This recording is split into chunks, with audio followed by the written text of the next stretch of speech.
Network is here. Hold no punches. I'm real revolutionary right now. Support this man, Black Media. He makes sure that our stories are told. Thank you for being the voice of Black America, Roland. Stay black. I love y'all. All momentum we have now, we have to keep this going. The video looks phenomenal. See, this difference between Black Star Network and Black-owned media and something like CNN. You can't be Black-owned media and be scared. It's time to be smart. Bring your eyeballs home. You dig?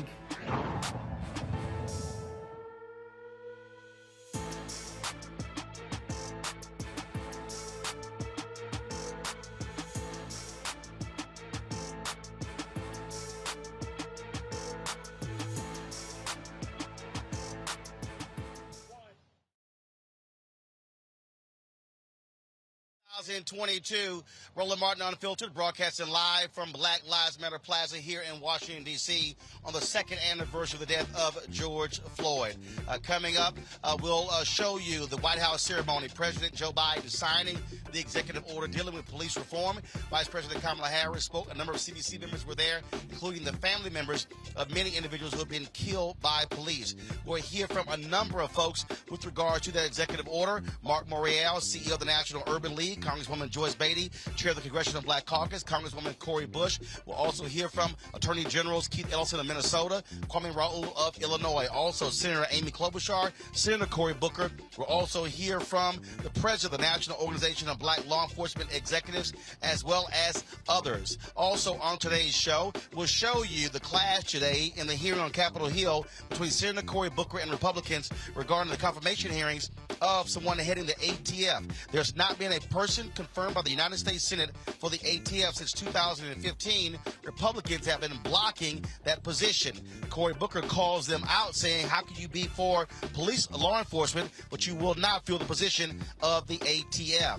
Also, we're hearing the names of the young folks who died in Uvalde, Texas. Unfortunately, 2 more children have died as a result of the gunshots from that particular shooting. Plus, we have the results from last night's primaries across the country, Georgia, Texas, and others. So it's a jam-packed show. You're watching Roland Martin Unfiltered. It's time to bring the funk on the Black Star Network. Let's go. He's got it. Whatever the miss, he's on it.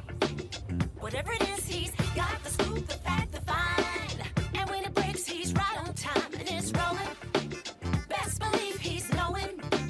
Putting it down from sports to news to politics. With entertainment just for kicks, he's rolling. It's on go, y'all. It's Roland Martin, yeah.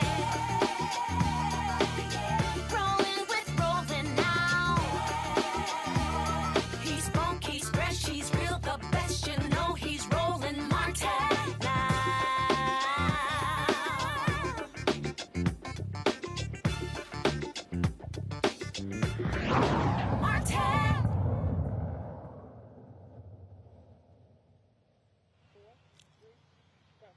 Folks, we're broadcasting live from Black Lives Matter Plaza here in the nation's capital. Just 2 blocks behind me is the White House, where today President Joe Biden welcomed family members of individuals who have been killed by police to sign the executive order many have been waiting for, dealing with law enforcement reform in this country. The United States Senate, namely Senator Tim Scott and Republican Senator Lindsey Graham, failed to move forward with a bill in the United States Senate. That took place in December. Folks have been asking this White House for action when it comes to police reform, and so today they unveiled this executive order on the second anniversary of the death of George Floyd. His family was there at the White House. They'll be joined by us shortly here at Black Lives Matter Plaza, including his daughter. This is what President Joe Biden, as well as Vice President Kamala Harris, had to say at today's signing just 2 hours ago. Just long term. Hope. I need audio. Come on. Well, in need of hope yourself. That's why the executive order I'll be signing today is so important in my view.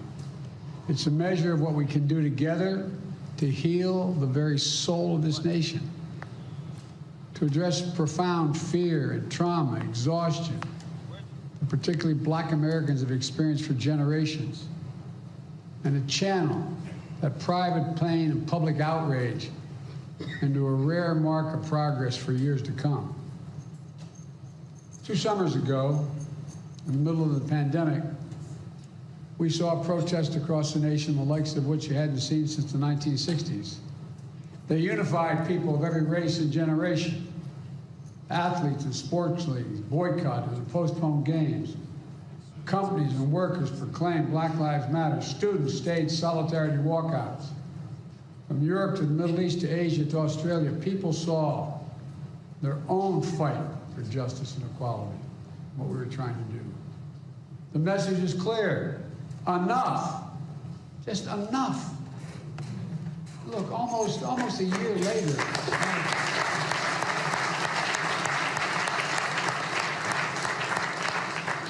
Almost a year later, a jury in Minnesota stepped up and they found a police officer guilty of murdering George Floyd, with officers and even a police chief taking the stand to testify against misconduct of their colleagues. I don't know any good cop who likes a bad cop. But for many people, including many families here, such accountability is all too rare. That's why I promised as president I would do everything in my power to enact meaningful police reform that is real and lasting. That's why I called on Congress to pass the George Floyd Justice and Policing Act. The Senate's in my desk. And I know, of course, that today, following yesterday, that all of our hearts, of course, are with the people of Uvalde, Texas, with the parents, with the children, with all the folks who said goodbye yesterday morning to someone they loved, not knowing that that goodbye would be their last. Enough is enough. Enough is enough. As the president said last night, we must have the courage to stand up to the gun lobby and pass reasonable gun safety laws. We must work together to create an America where everyone feels safe in their community, where children feel safe in their schools. And of course, that responsibility that we collectively have to ensure that all people feel safe in their community is what brings us together today. It is an honor to be joined by the families of George Floyd, Breonna Taylor, and many others. And I've met many of you before, and many times. And many others I am meeting for the first time. I am moved, as always, by your courage. You have felt so much pain, and you have endured unimaginable grief. You have experienced the anguish of losing someone you love and cherish. And yet, you are here, as you have been throughout the days of your grief, standing selflessly, full of grace and resilience, to speak up, to speak out, often against odds, great odds, to fight for a world where no one has to experience what you have been through. Your loved ones should be with us today. You should not have to mourn. You should never have had to mourn in order for our nation to feel your pain and to understand what is wrong. I was at the White House for the signing ceremony, had an opportunity to chat with a number of people who were in the audience about this executive order, what it means for law enforcement, what it means for the black community, and what it means for the country. Here is their reaction. Well, it is good. We should first say that. This is the President of the United States standing up for accountability, for transparency. This is Joe Biden delivering on his promises to use the power he has to make us safer, to build community trust, and to really, frankly, make changes in law enforcement. But obviously we have more to go. As he himself has said, there's still work to do, and we're going to continue that work, and we've got to get some legislation passed.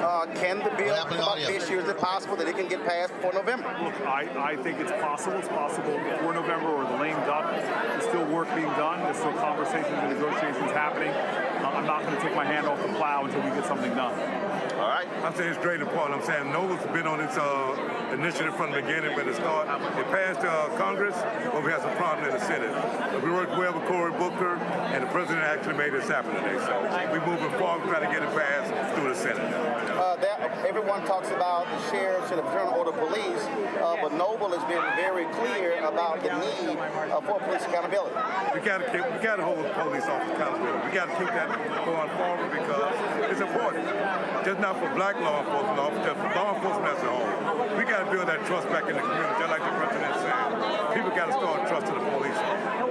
This executive order is necessary, but so much more needs to be done.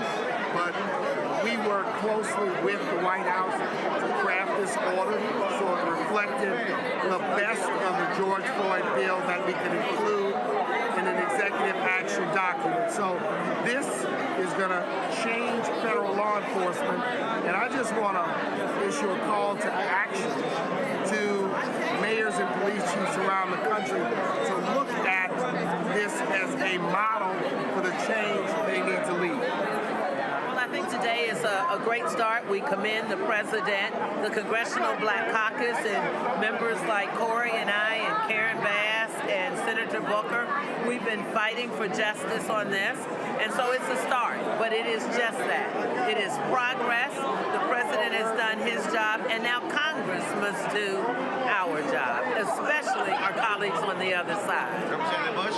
Yeah, exactly. 100% what the chairwoman just said. There's so many pieces. It's so nuanced, and we need so much. So much has been broken down that all of this adds up to accountability. It's adding up to transformative change that we need, that we've been fighting for a long time. Now we need actual law put in place that cannot be reversed when we get if we have somebody else in this seat. So we're calling on the Senate. We're calling on the Senate to do its job. The House, we did our job. The Black Caucus pushed this thing through. We did this back in the fall. We got to get this done. So you of course, longtime mayor. You understand issues with police department. You actually called in the DOJ for your police department. Talk about this executive order for someone who says out there, you know what? I don't necessarily believe it does enough. Well, it's an important day for the Floyd family and for the country. There's a way to make sure that we have appropriate police and community involvement. The president put his muscle behind his word, signed an executive order about the way it's got to be right. And it was a long time coming. I wish Congress would act sooner rather than later. But in the absence of that, the president took strong action today. All right. Well, I will tell you, this is a real great day because even though the bill stalled in the Senate, Senator Booker and I turned to the administration and said, can you please do something? Can you please push the envelope? And that's exactly what this executive order is doing. And it is modeled after the George Floyd Justice and Policing Act. So police accountability, the database, chokeholds, no-knock, all of those provisions are in this executive order. So it was a victory day today. All right, go. The president was leading by example. The Congress is yet to achieve passing George Floyd Justice and Policing Act, but the president is not waiting. He is led by example, and states and Congress should follow. All right, go. Just your assessment of today's executive order signed by the president. Well, it was deeply emotional. So many families who've lost loved ones so tragically here. To witness the signing, this executive order is definitely a positive step. But as the president said, it's not a replacement for congressional action. You know, the case that my office did prosecuting Derek Chauvin for the murder of George Floyd, it was important, but it was one case. We need real systemic change. That's what this represents. So I'm really honored to be here. Feel like I got to witness some meaningful history and real happy about it, but still, we need a bill, and we're not going to quit till we get one. All right. The president was right. He was looking for Congress, which had the responsibility to pass this bill. George Floyd's death was seismic around this nation. The House passed the bill, the George Floyd Justice and Policing Act. Shame on the Senate. But finally, I believe we have an executive order that responds to the pain, the frustration, but the need for justice. It is an important step forward. I can go home to tell the George Floyd family that wasn't here in this room, and many of them were here, that their brother, their uncle, their relative was honored today, along with the other families who have suffered. And this is about trust and building trust with police. This is about putting life into protect and serve. And I was gratified to see law enforcement in the room. The major chiefs, head of that is an African-American chief, but there were people from federal law enforcement, the FOP, because they understood that if we're going to protect and serve and build the trust in this nation, this executive order had to be signed. So I think we're moving forward. Work to be done, but we have moved forward. And now we must move forward on voting rights. H.R. 40, the Commission to Study Slavery and Reparations, which I am insistent that we move on. And we must move forward as well on the idea and the necessity of ensuring that November 22 does not see another reflection of oppression and depression of votes in this country. We will have something to talk about. This is a very good statement, but it's a very good action that the President has mentioned. We are acting today, and I think we'll feel the changes across America. Got it. All right. Step in the right direction on what the President can do through executive order. And I appreciate the fact that the President and Vice President Harris said and reiterated the need for the George Floyd Justice and Policing Act must get passed. So I think it was more important he did what he can from executive branch, but also knowing that the fight is not over. This is a great step. And we have many more steps to go for justice to reign when it comes to policing and for our communities to come together. This is significant because the President is basically saying these are the standards that we're holding law enforcement to, federal law enforcement. And what I like about it is, one, he can get it done like that. He gets so frustrated when things are messing around in Congress the whole time. But then the second thing is it sets a standard for other states and people can follow those rules. But what I really want to see, of course, is federal legislation passed. Senator Booker has been leading the charge in the Senate. We have to get this done. And it was wonderful to see George Floyd's daughter and the look on her face as she sat with the President of the United States. It was a glimmer of hope that we can get there. Folks, we are here on Black Lives Matter Plaza in Washington, D.C. With members of the Floyd family and other families that have been affected by police violence. I want folks to introduce themselves from my right. We're going to come all the way across. Go right ahead. My name is Elisa Finley. I am the sister of Botham Ja, who was shot and killed on September 6, 2018 in Dallas, Texas. I am Andre Locke, the father of Amir Locke, who was killed in Minneapolis on February the 2nd, 2022. My name is Karen Wells, and I am the mother of Amir Locke. My name is Phalonis Floyd. I'm the brother of George Floyd, and he was murdered on May 25th, 2020. My name is Keita Floyd. I am the wife of Phalonis Floyd. You guys step to my side. Let me see you. My name is Tiffany Hall, and I'm the niece of George Floyd. Attorney Ben Crump, attorney for the family of George Floyd. I'm Doc. And the family of Botham Jean, the family of Amir Locke, the family of Terrence Prentice, and others who are in the White House today for the momentous occasion of the executive order. I'm Dr. Tiffany Crutcher. I am the twin sister of Terrence Crutcher, who was killed on September 16, 2016 in Tulsa, Oklahoma. It is good to see all of you here. I have to say that because unfortunately y'all are members of what many call a fraternity or sorority that folks don't want to be a part of.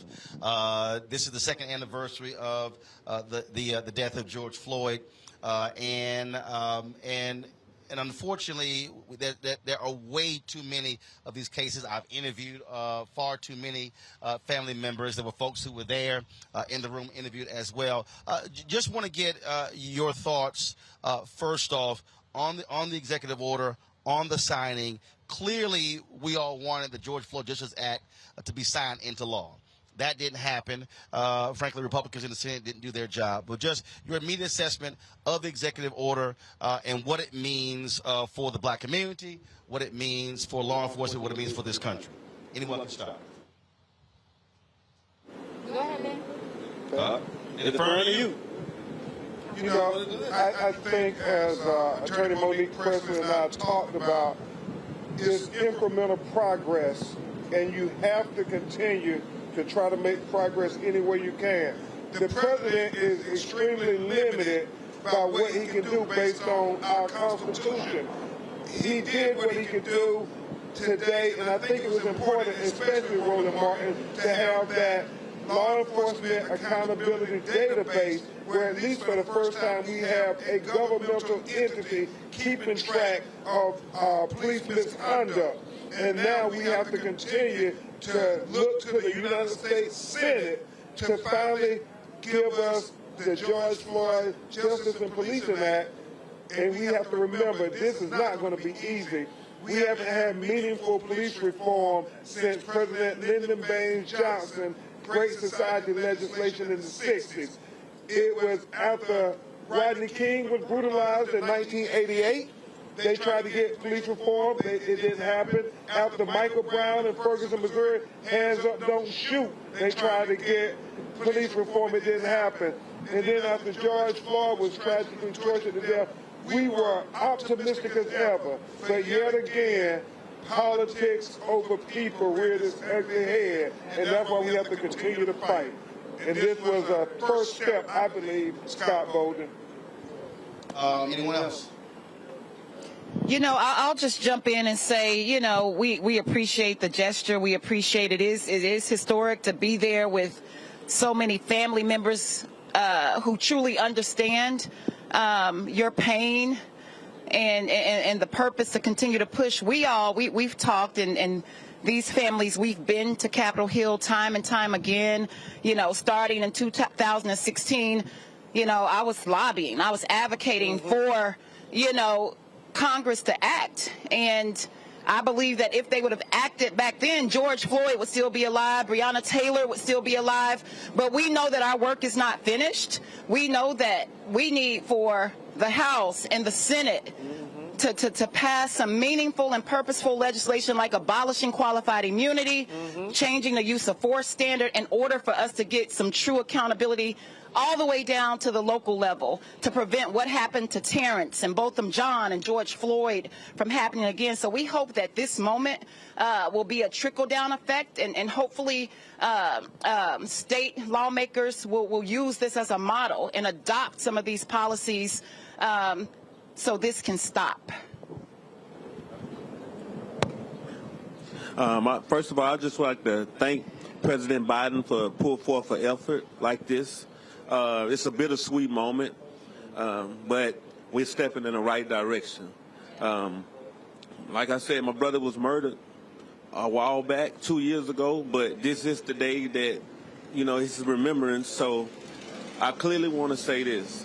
All these families who screamed and mourned for their loved ones, they were in there. People were watching their television, and they've been waiting on this George Floyd Policing Act to be passed. It still hasn't been passed, but it's the law of the land right now.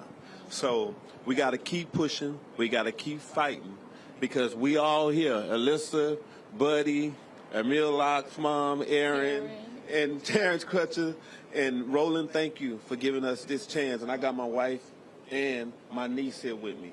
So, you know, this is a moment in a lifetime that you really don't never get a chance to see something like this. It's a blessing right now. Thank you. Amen. Again, I am Andre Locke, Buddy, Amir Locke's father, and it was a historic moment for each of us, an historic moment for each of us to be there to experience the signing of the federal police reform. It's a start. It has to start somewhere, and justice will prevail. God has his hand all over this.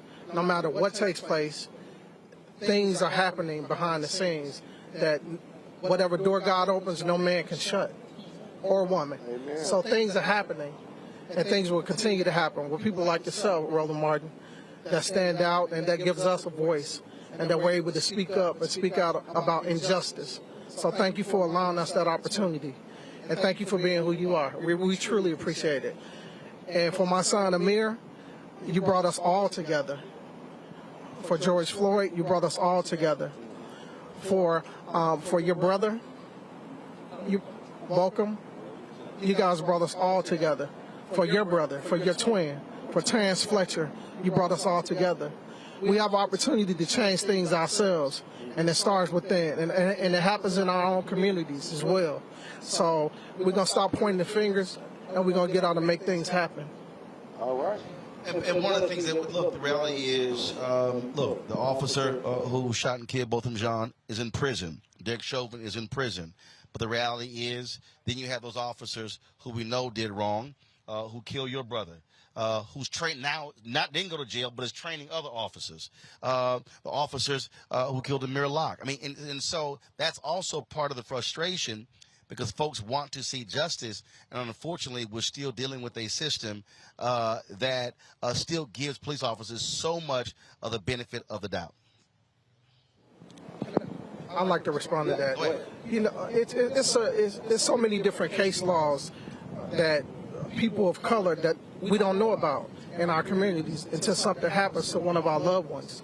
And the case Graham versus Connor was helping to protect police officers, to give them a shield to kill and to get away with it.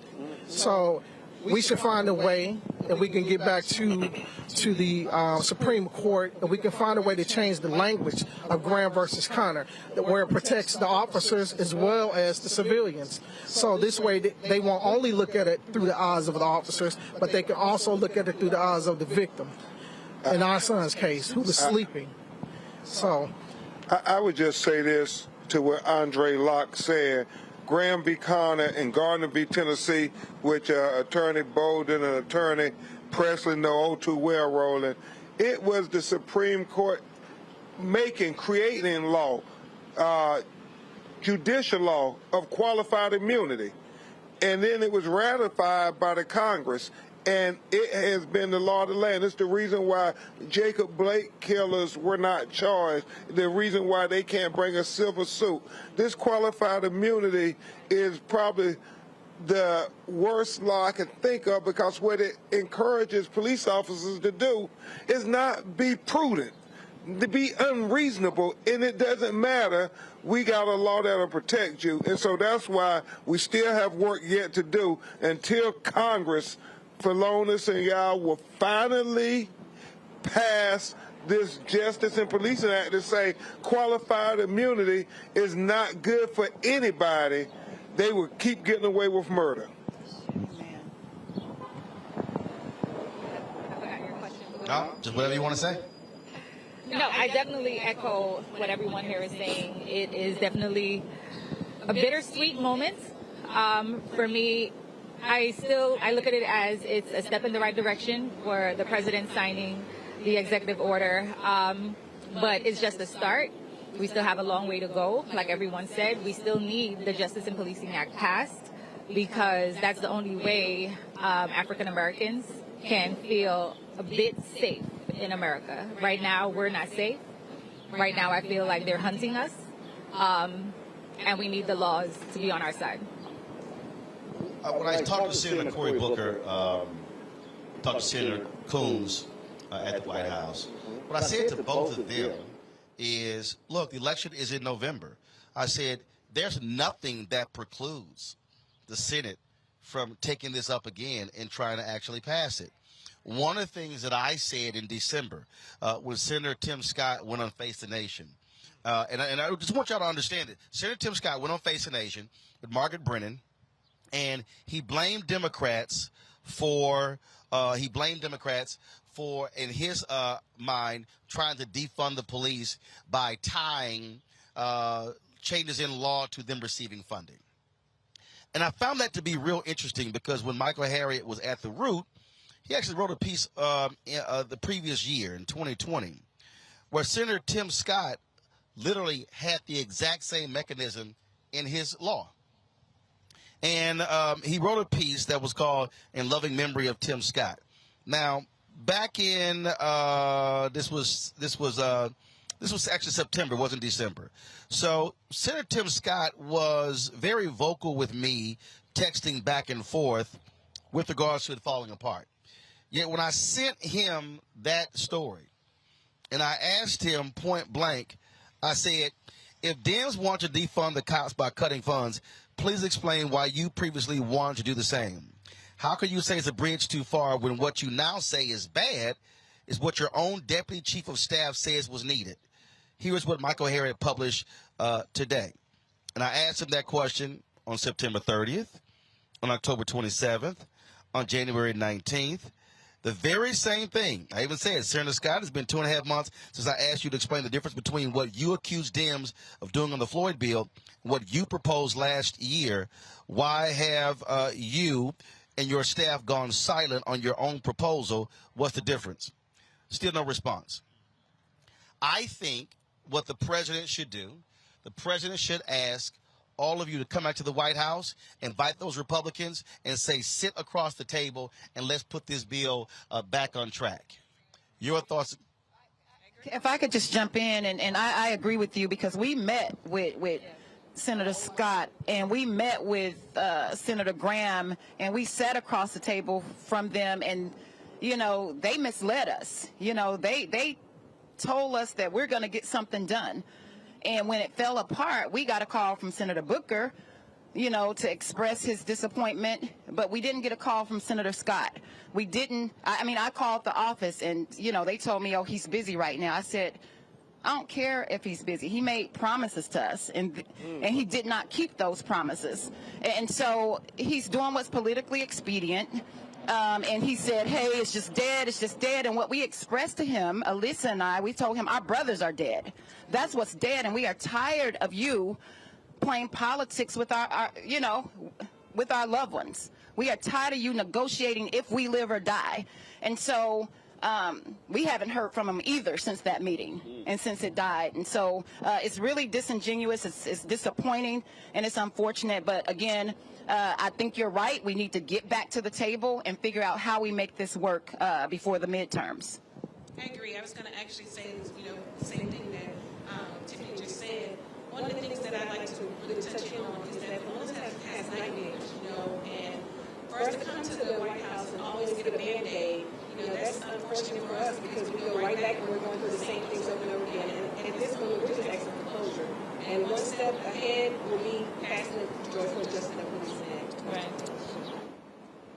I just really think, again, if the White House doesn't demand it, I just personally think that that's something that the families should say to this president. Call that meeting at the White House.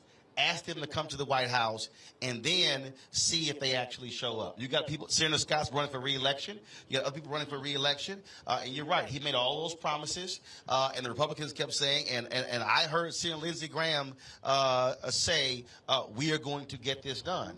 And they didn't. We don't want a watered out bill. We want you to look at everything that we're asking you to do, because it's protecting our children, our children's children. This is our future. And so we're just fed up, and we're just asking for some type of closure. And I will say I was able to speak with the brother of Walter Scott, Anthony Scott, who was very disappointed out of South Carolina with Senator Scott, who, you know, said that he was going to get this done. And so, you know, we do need to, you know, hold him accountable for his lack of action and his lack of disrespect to the families. He could have at least had the common courtesy to say, hey, this is where we are and this is why. But you went and you lied and said that it was the Dems' fault and that the Dems can't have everything they want. Again, this is not about politics. Right. This is about if we live or die. And so... So that fell apart in September, and none of you heard from Senator Tim Scott or Senator Lindsey Graham or the Republicans. No, and that same weekend I ran into Senator Manchin and, you know, tied him down, and I said, hey, what do you think about this? He told me he would go and meet with them and that he believed that this should happen, and hadn't heard from him either. Same thing. He wanted to talk about socks and what kind of socks he had on and things like that, when he should have been talking about the laws and changing the things that's going on. I was on your show a while back, and we was talking about the George Floyd Policing Act, how it needed to be passed. We're still talking about it 2 years later, and we still haven't gotten it passed. It was Lindsey Graham and Timothy Eugene Scott. They sat there, they said, hey, we're going to get this done. Everybody was in there. Ms. Carr, Ms. Crutcher, Ms. Alyssa, everybody representing their families. And we're still here today fighting for these same rights all over again. Same thing. It never stopped. We're still here doing the same thing, and we're speaking to Roland about the same issues every time we come down here. I ran to a white couple from Texas a little bit earlier, and we were talking about, and they asked me the question, do I think a lot has changed since the death of George Floyd? Then they asked me, what do you think people should be doing? And in every single case, all of you dealt with, there were people who were protesting, there were people who were out there, people, and of course, when George Floyd was killed, people all over the world. And the thing that I said to that white couple, what I said to them was, I said, part of the problem is all of those people who were out there went back home. Yeah. That protesting in the aftermath of his death, and the death of Terrence, and the death of Amir, and the death of Botham Jean, and the death of John Crawford III, and the death of Michael Brown, and the death of, I've had to interview the death of Sandra Bland. I can go on and on and on. Folk went back home.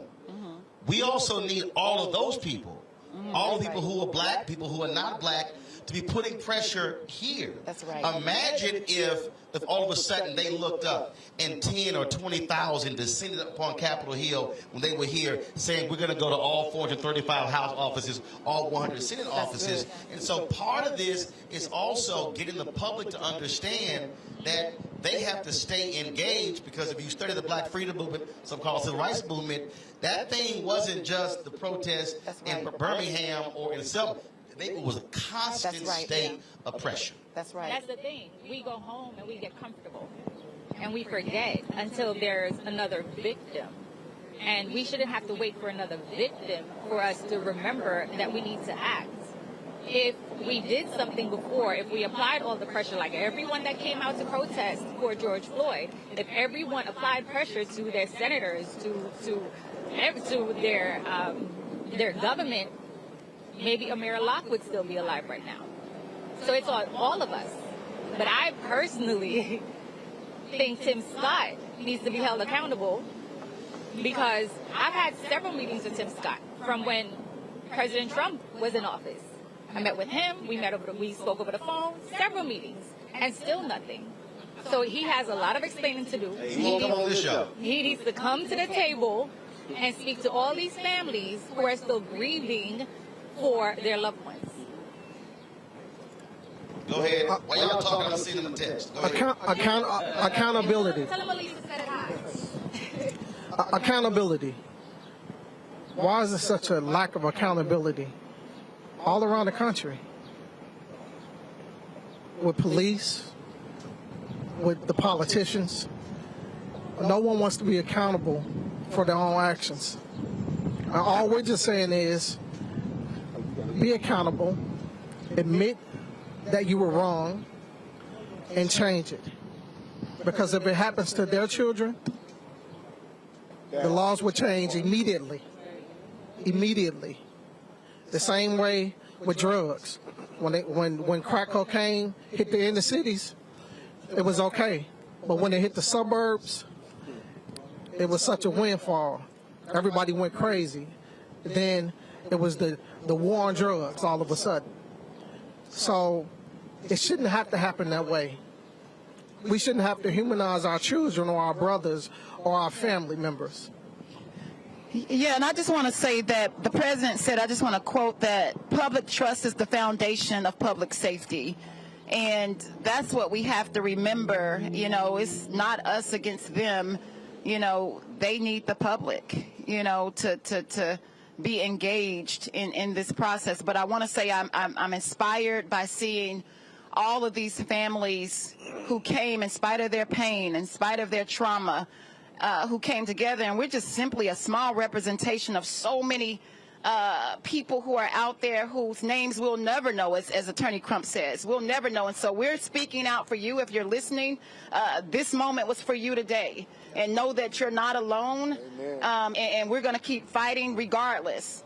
And I remember the last words of my brother that he spoke to me. God is going to get the glory out of my life. And I believe that this moment today this historic moment is living proof. And so I just want to say I love you all, and we're going to keep doing this, and we're going to keep fighting together.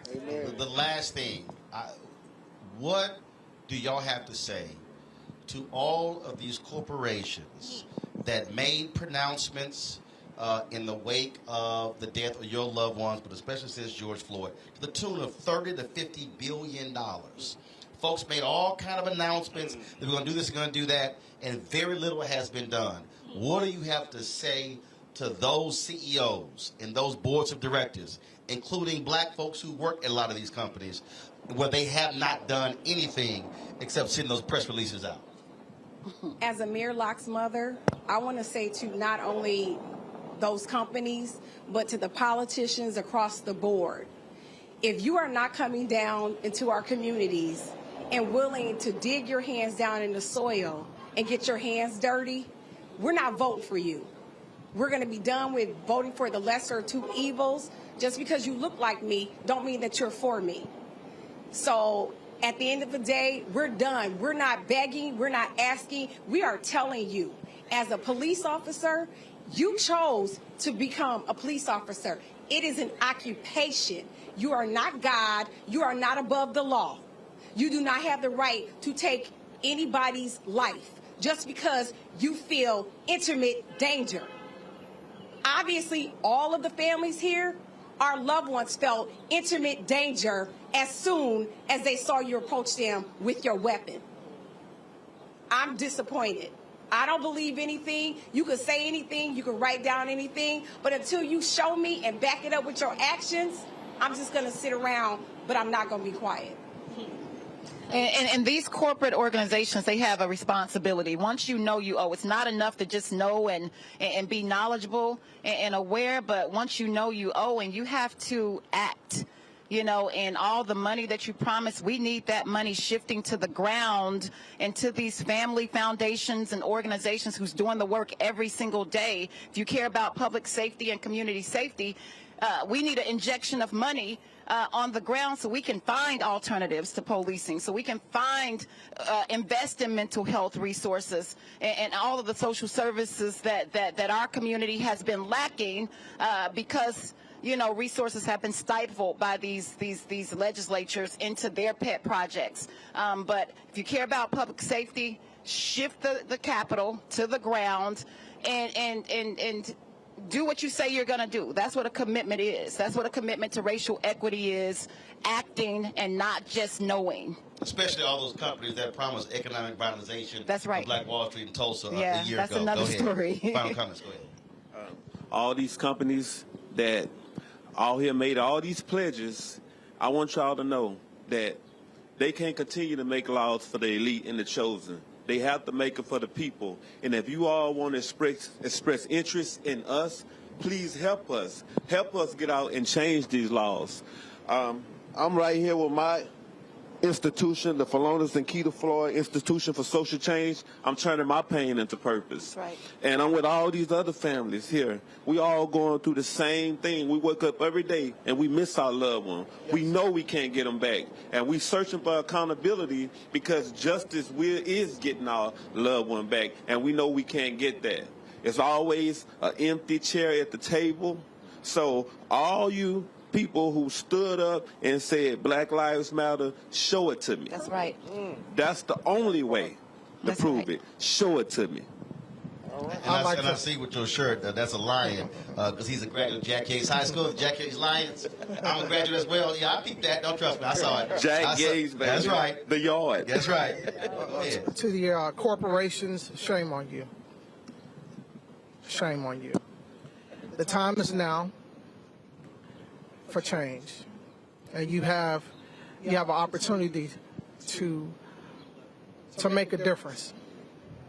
You actually have an opportunity to make a difference, and we look forward to that happening. We're not asking you to. When I say that we look forward to it happening, is because it's already taking place. Things are already happening behind closed doors. There's a reason that we're all here. There's a reason that we were all called here. It wasn't a mistake that we ended up being on Roland Martin show. So everything is supposed to be the way that it is. We truly appreciate it. And things will change.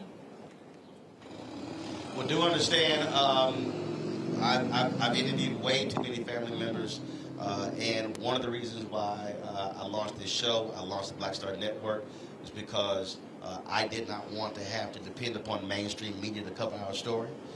So do understand that we will continue to do that. We'll continue to be on the ground. We'll continue to remember and hold politicians accountable to do what they say they were going to do. And trust me, the corporations that have made these promises, we also going to be calling out each one of them as well and holding them accountable. Because that's what we're supposed to do. Dr. King specifically called on black media to maintain a sense of militancy and not fall for the conservative, and that's really what we do. And so we appreciate y'all joining us, talking with us. Good to see all of you, and we're going to keep giving them hell. Yes. I appreciate Thank you it. so Thanks much for having us. Folks, thank you very much, folks. We're going to go to a break. We come back. We'll talk to our legal panel. Also, some breaking news out of Texas. Thankfully, police have thwarted another high school student in Richardson, Texas, who was found with the AR-15 and the AK-47 from shooting up that school. They stopped him before that actually happened. We'll give you more of those details when we come back on Roland Martin Unfiltered, broadcasting live from Black Lives Matter Plaza on the second anniversary of the death of George Floyd, right here on the Black Star Network.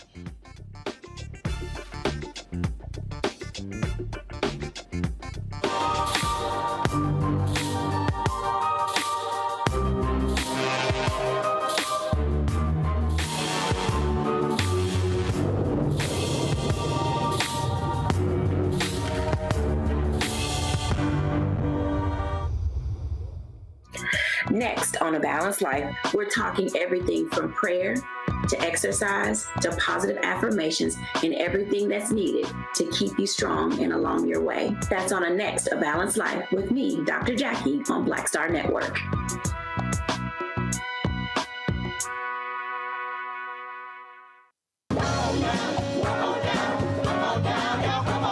Welcome you to the launch of the Mass Poor People's Low Wage Assembly and Moral March on Washington, D.C., June 18, 2022. We are a new, unsettling force, and we are powerful. A new, unsettling force, and we're here.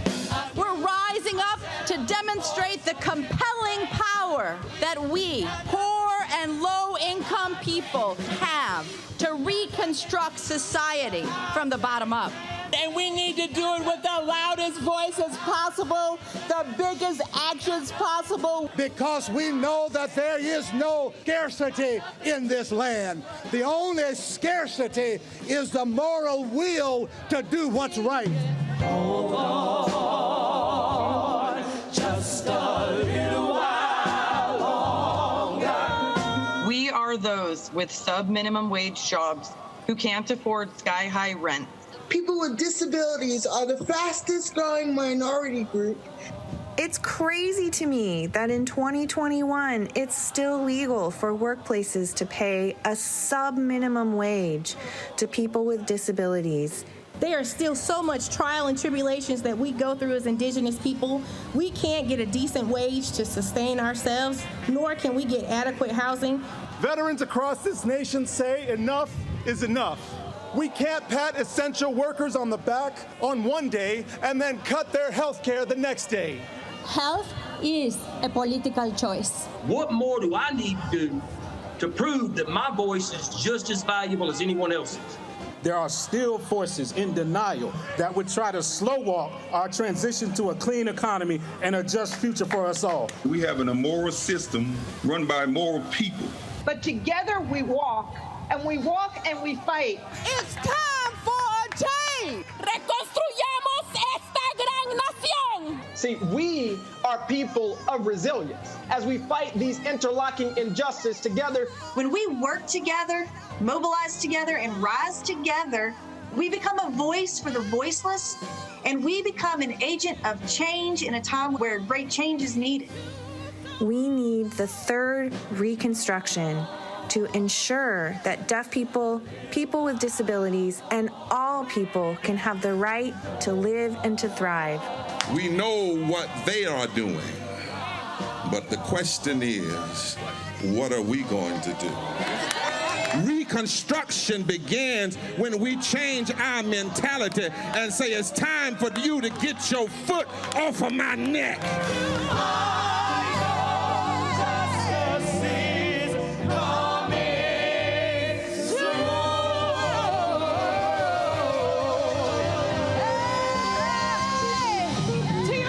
Hi, this is Cheryl Lee Ralph. Hello, everyone. It's Kiara Sheard. Hey, I'm Taj. I'm Coco. And I'm Lily. And we're SWV. What's up, y'all? It's Ryan Destiny, and you're watching Roland Martin Unfiltered.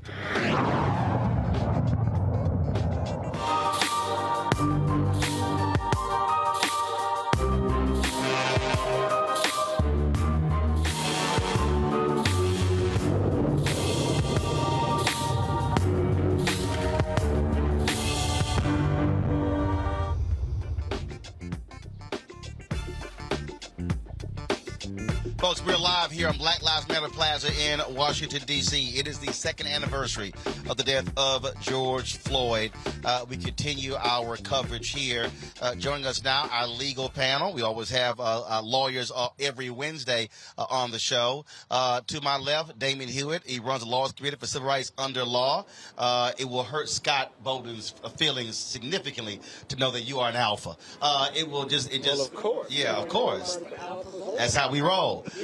Monique Presley, hold up, Monique. You got 5 different new titles. So they sent me. I don't have them right here. So go ahead, give all your titles since I don't have a teleprompter here. So go ahead. Wow. I'm a legal analyst, but I am also host of Make It Make Sense with Monique Presley, daily digital show. IG Live noon daily. See, too much damn content right there. All right, we got Scott Bolden down there. I have my resume. I just want to read it. Kappa, lawyer in D.C. Extraordinaire. Right, so let's get right to it. Y'all lawyers, y'all see this stuff. Give me your perspective, your real, honest perspective with regard to the executive order signed today by President Biden. David, I'll start with you. Thank you, Roland. Today's executive order is a step, and it's only a step. It's a step in the right direction because I think politically what it does is it creates the potential for a new floor, not a ceiling, but a new floor, that every effort at reform, transformation, culture shift must at least hit the marks of today. At the same time, let's make no mistake, on 2 fronts. Number one, this executive order is not going to change people's lives immediately. It wouldn't stop some of the officers at the local and state level who have taken lives, who have hurt people, who have accosted them every day. Most of the provisions apply to federal law enforcement. But the other thing we have to be clear about, Roland, is that the legislative effort, the George Floyd Justice and Policing Act that we all fought for, many of us fought for, was outright sabotaged in the U.S. Senate after it passed the House. And we know exactly who did it. Absolutely, and that was Republicans in the Senate, Senator Tim Scott, Senator Lindsey Graham. They didn't do what they were supposed to do. Monique, your assessment of the executive order.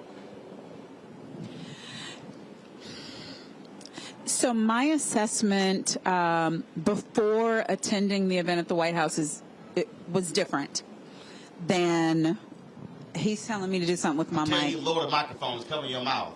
On television, you put it below your chin so they can't. There you go. That's how you do the man told me to be loud because of the traffic. Yeah, I got it. But we have damn good microphones. They hear you. Don't worry about it. The man told me that. The man told me that. Okay, so my assessment was different. I was there in the room, and when Vice President Kamala Harris addressed this issue, I thought that she was not just on message, but on point on tone, on point on the priorities, on point on the necessity that this be a starting point, not a finish, and on point in putting the blame squarely where it belongs, which is in the Senate. She pointed out the fact that legislation was written when she was a senator, by she and by Senator Booker, and that it became the George Floyd Justice and Policing Act, and that the House passed it with the leadership in large part of the Congressional Black Caucus. And then it languished in the Senate where it died, that they are the ones who did not do what was necessary. She said that they delinquished, they stepped away from, they failed on their moral responsibility. So now the executive branch is doing what it can. So it's good for federal law enforcement agencies. We see things that change. We see a ban on chokeholds. We see a requirement for body cameras. We see the beginning of a database. We see other things in terms of the change of language for use of force. I sat during the whole ceremony next to Kristen Clark, Assistant AG Kristen Clark, who's the head of the Civil Rights Division. And she was encouraged about what we can do. I'm not bickering with co-counsel who's on here who just spoke, but I do think it does change some things today, where it refers to the DEA, where it refers to the FBI, where it refers to narcotics investigations. That's going to change today about when they can do a no-knock warrant, when they can use excessive force. So I think Roland's looking at me because I'm going long. So those are my thoughts, and I'm now going to pass it to my able colleague and partner in justice, Scott Bolden. Is there time for me to comment? Is there time for me to comment? I felt like an evil eye kind of. I did too, but it was coming from this side. Roland, let me just say this. Couple points, right? One, it's persuasive but not dispositive, but it's a good first step, as my colleagues have said. It's a huge step in the District of Columbia, though, because there are more federal police officers here than anywhere else, along with our local police officers, and very often they are accused of bad acts. So it's huge for the District of Columbia. But if we want real change, let's be real clear, right? There's a midterm election in September or November, if you will, right? We have to take the Senate back, right? We have to build on what we've done in the House. We can't lose seats. It looks like we're going to lose some seats in both houses, but black people, the base of the Democratic Party, can make a difference. This is the time now to make that difference. Whether you're going to the polls over the Roe v. Wade being overturned, the possibility, or you're going because of George Floyd, whatever reason, or you're going because people died for you to have the right to vote, this is the time to get this done. And it's the only way it's going to get done. And so we need to make sure that our get out the vote efforts in Georgia and elsewhere are connected to the George Floyd Police Act, because we can get it done in the next Congress. Roland, I think Scott is a convert. Yeah, because go ahead. He was singing a completely different tune 3 weeks ago. I said we need to do it. He said all is lost. Say we weren't going to do he said it wasn't going to happen.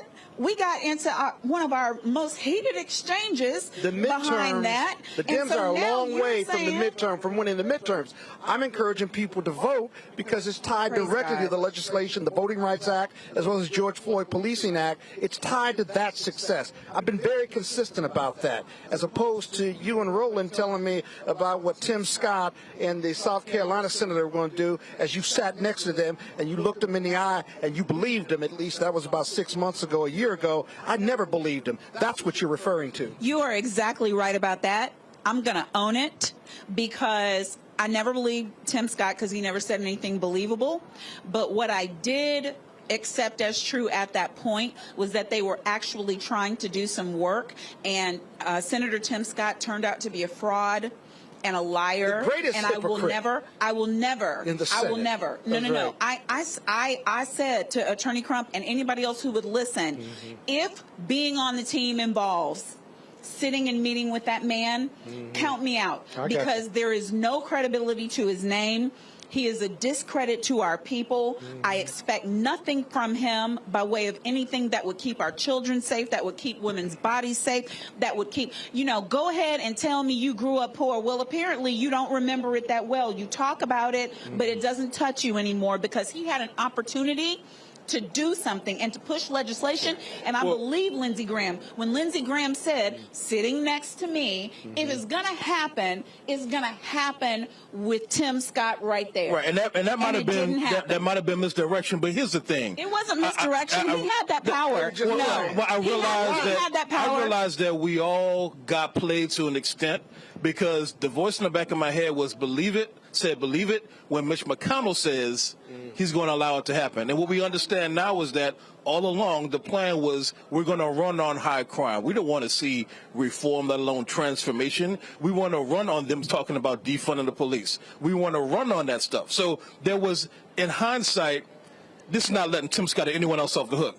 in hindsight, the politics were being played at a level lower than they probably could have or should have been, because the politics were even higher than Tim Scott. That's not letting them off the hook. I don't even know that I agree with that, because when we were in the office for the very last meeting last year, Senator Scott said that one of the hurdles that they had to get over was the disgruntled police chiefs. And then he cycled that lie. He cycled it and said it wasn't true then. Yeah.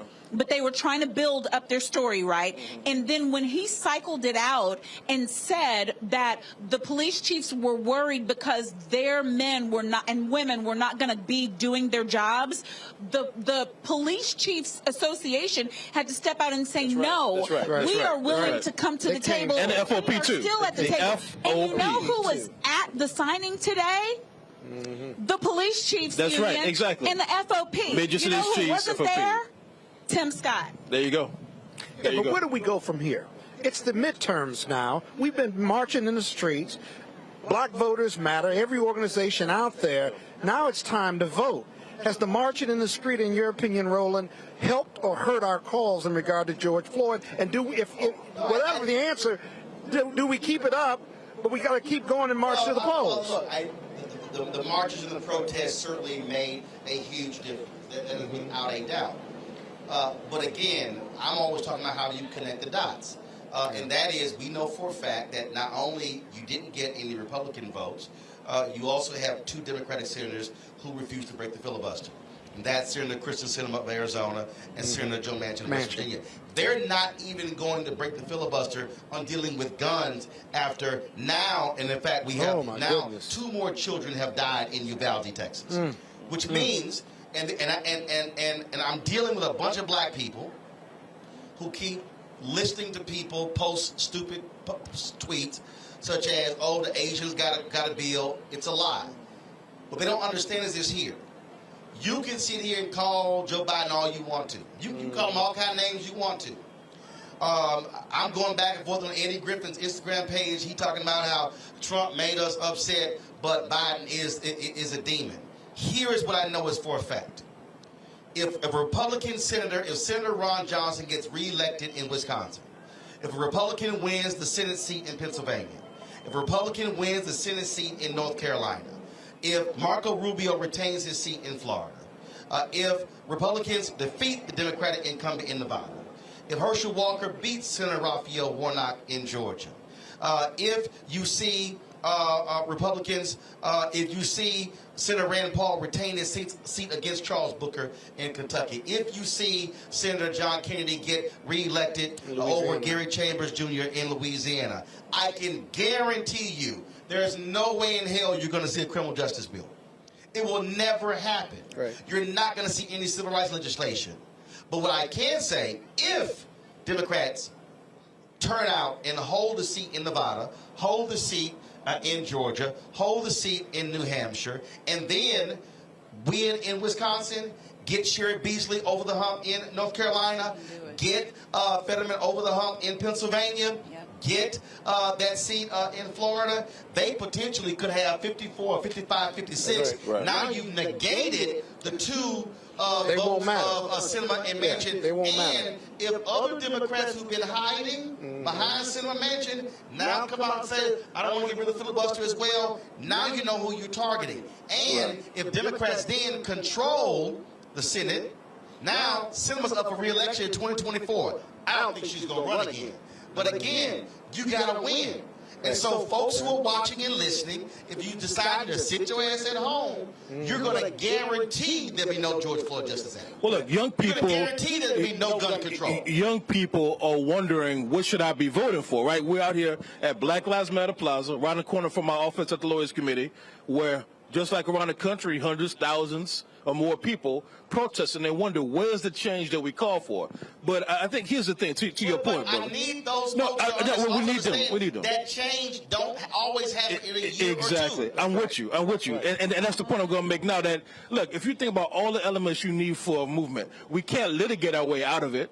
We haven't been able to legislate our way out of it. And protest alone is enough. We need all these things clicking just to get the change we got today. I need you to restate that because, again, there are people who completely miss that whole point. Yeah. You said?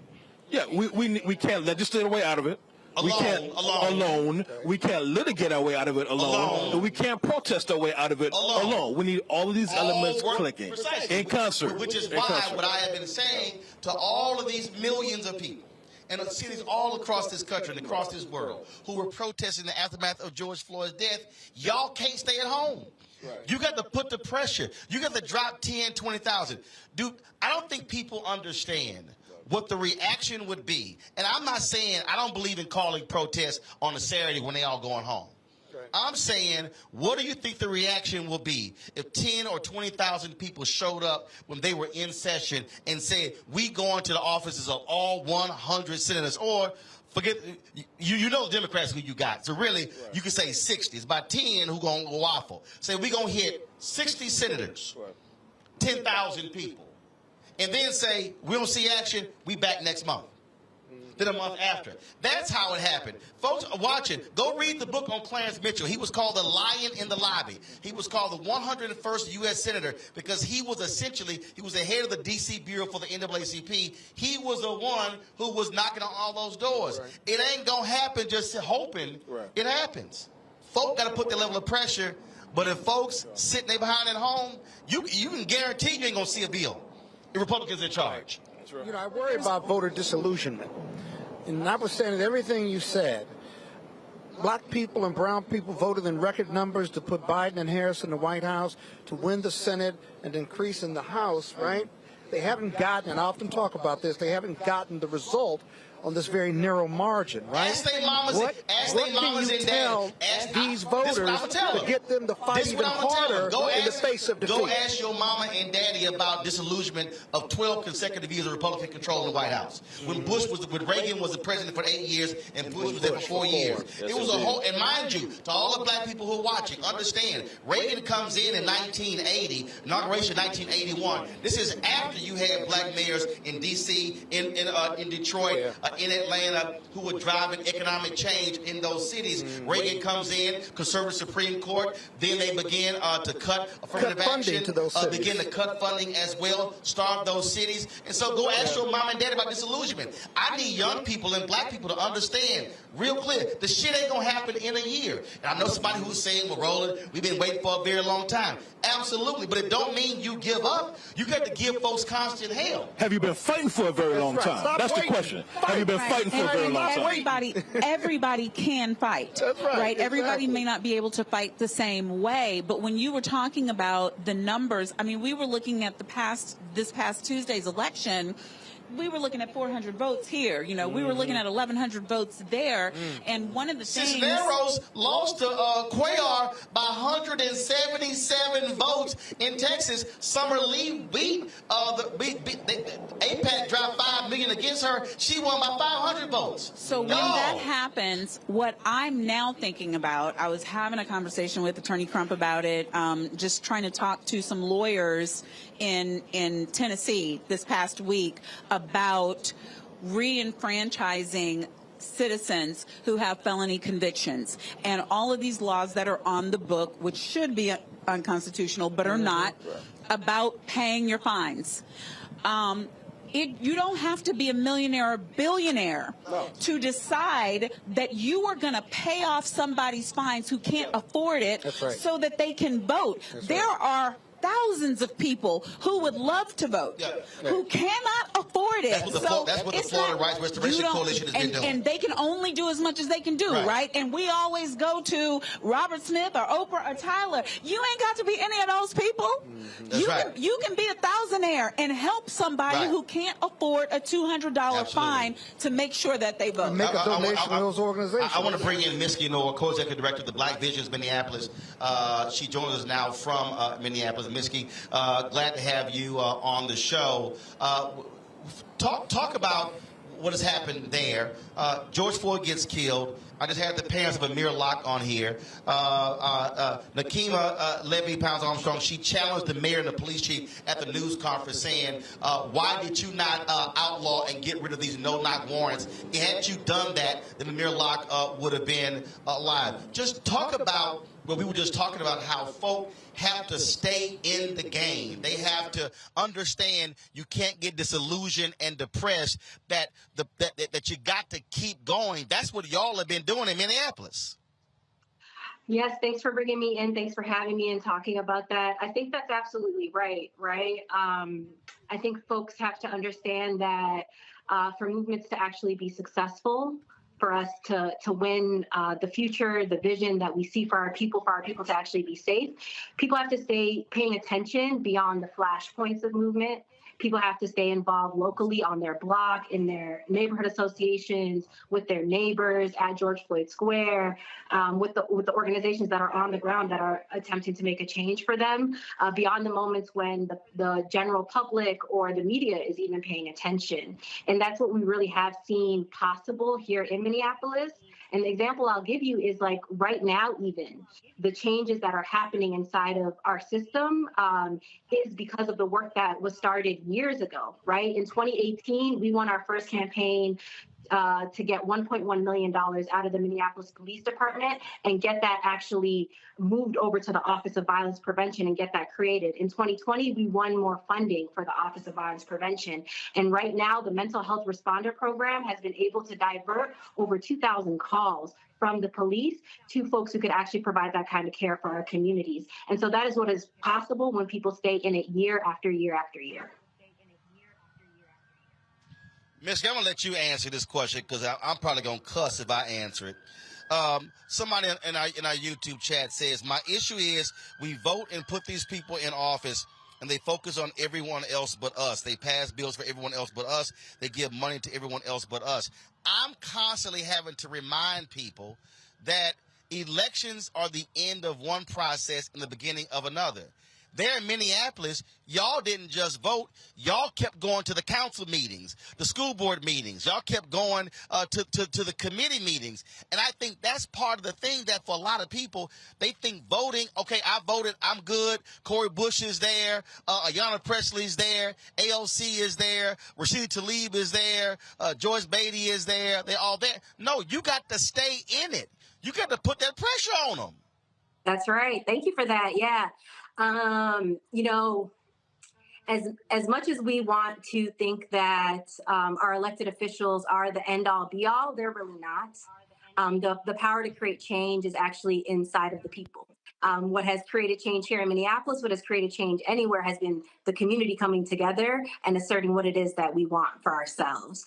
And so that is the work that is important. That is why we organize around our city budget every year. It is why we do trainings and support people to be able to testify. It's why we recruit folks to testify from their own experience around what is happening around safety and what they actually want to see. Last year, we actually ran a People's Movement Assembly process where we talked to hundreds of folks in Minneapolis, asking them, what does safety mean to you? What does it mean to feel safe on your block? What does that mean for what the city council has to do and move from here, right? And so we're actually creating a people's agenda, people's budget from that we're actually able to hold our city council accountable to, because at the end of the day, we know that it is the people that are actually able to create change, and that we have to hold our elected officials' feet to the fire. You know, when we saw our city council commit to defunding the police, it is because thousands and thousands of us were out in the streets demanding it and calling for it. And so elected officials are not the vanguard. They are actually there to be held accountable to what it is that we want. And so we have to keep coming together and demanding what it is that we want and making that known. That is why George Floyd Square even still exists to this day. Danny, you want to jump in? Go ahead. So this is the system from Minneapolis. This is the kind of smart, strategic fighting that we need. Because remember, policing is not a national issue in terms of where the harm is felt. It's a hyper-local dynamic and problem with 18,000 law enforcement units throughout the country. And so the fight can't just be with our gaze on the White House or our gaze on Congress only, or our gaze on Black Lives Matter Plaza only. There's a Black Lives Matter Plaza. There's a family in mourning. there's leadership and there's power and activism in every community in this country if we harness it and if we leverage it and if we work together in concert. So I commend what they're doing in Minneapolis. They've been fighting for a long time, and they're sustaining that fight with new leadership, and I love to see it. But what's amazing about that dynamic that you just talked about is that it's a very local issue, but it's happening in thousands of police departments that rises to a national crisis in regard to police violence against people of color and their lack of training and who and why and how they're hired, right? Like, who are you hiring to give a gun and a badge to? Are they susceptible to being more racist? Are they susceptible to escalating versus de-escalating? They're tests to be able to show that in an individual besides what their reaction time is. How fast or how hard or how accurate they can shoot a gun. Yeah, that's the only training that happens in some places. Yeah, that's right. Right, but that's where what the president and vice president did today comes in again, and that's where, to your point, voting comes in again. Yeah. Because they are now about to, through this executive order, require the anti-racism bias training, the testing for federal LEAs, for federal law enforcement agencies, right? But it can be a gold standard. It can be a model for the way that it's done on the state level and on the local level. But we've got to vote in people on the state and local level who believe it, who care about it, who are going to push it. So it's the best we can do. It's the best we can do without legislation. You can't ask them, are you a racist? Of course. 99% of the people will tell you, I'm not a racist. Are you prejudiced? Right. No, I'm not prejudiced. But culturally, because I don't have that racism gene, I've been taught in my environment, even in my home, to be that way. Hold on, David. Yet I deny it. Miski wants to jump in. Go ahead. I'm sorry. Yes, I was going to say thank you for that point, and I really want to say what we also elections and voting is that way as an opportunity to actually identify people so that we can continue to talk to them, right? So we ran a ballot initiative to get a Department of Safety here in Minneapolis, and while the ballot measure did not pass, 62,000 people voted yes on it.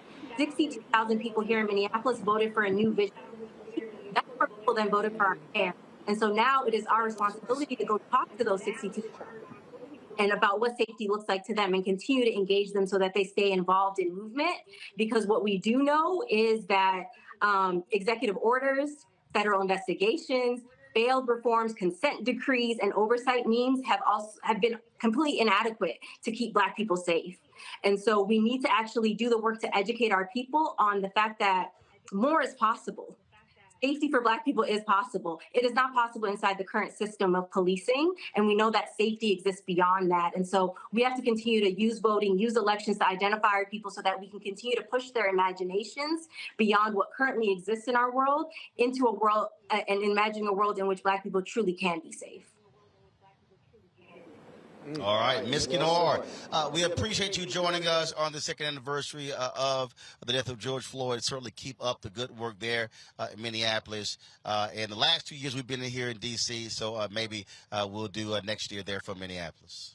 Come on through. George Floyd Square is great. We're going to be having events all weekend that are held down by the George Floyd Global Memorial Foundation. I'm actually about to head over there for the candlelight vigil that's going to start in about an hour or so. So thank you so much for including me, and y'all have a great day. Thank you for thinking of Minneapolis.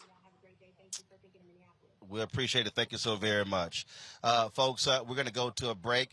We're going to talk about Uvalde. 2 more young folks have died. We'll also talk with a school leader here in D.C. About, again, what students, what teachers, what parents are saying in the wake of this last shooting. And we'll also give you the breaking news where police have thwarted a second shooting in Richardson, Texas. We'll give you those details when we come back. You're watching Roland Martin Unfiltered right here, broadcasting live from Black Lives Matter Plaza in the nation's capital on the second anniversary of the death of George Floyd on the Black Star Network. Back in a moment.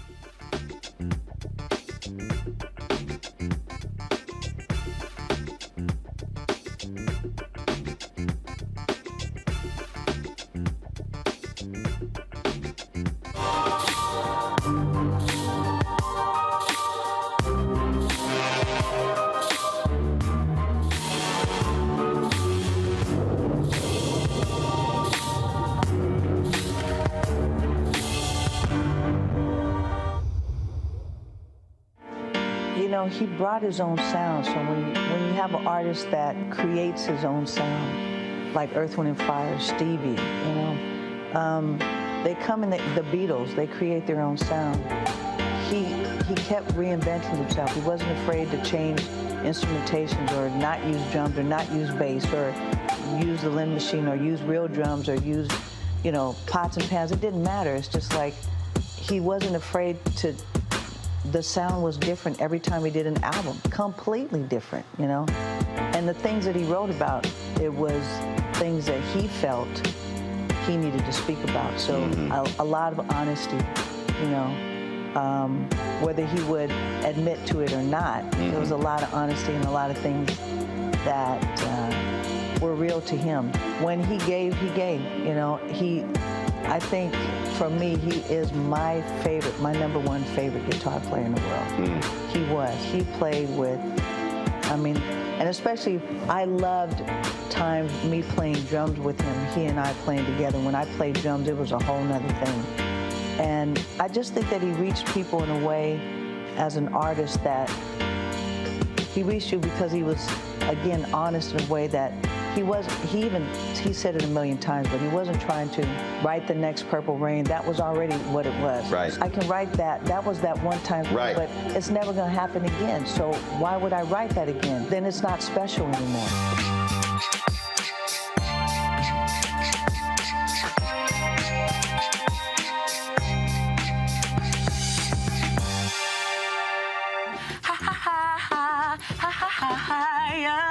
Hey, I'm Antonique Smith. What up, Lana Well, and you are watching Roland Martin Unfiltered.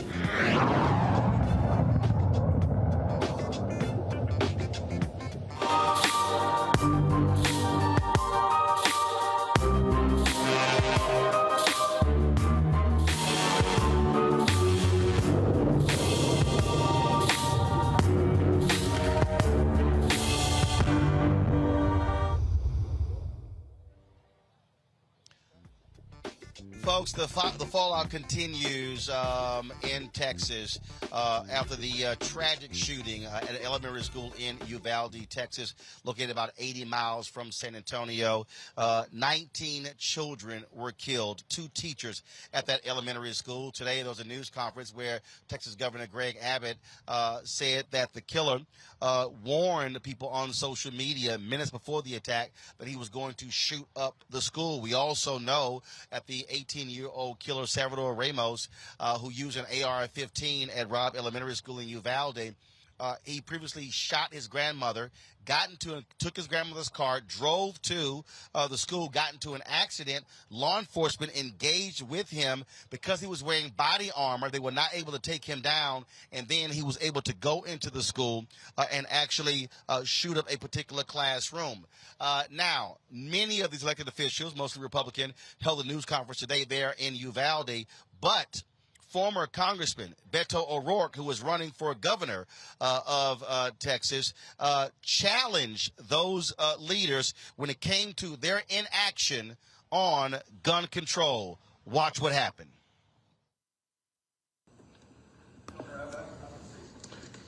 Excuse me. Excuse me. Excuse me. Sit down. You're out of line and an embarrassment. Hey, sit down and don't play this stuff. Shooting is right now, and you are doing nothing. No, he needs to get his ass out of here. This isn't the place to talk this over. This is totally predictable. When you, sir, you're out of line. Sir, you are out of line. Sir, you are out of line. Please leave this auditorium. I can't believe you're a sick son of a bitch that would come to a deal like this to make a political issue.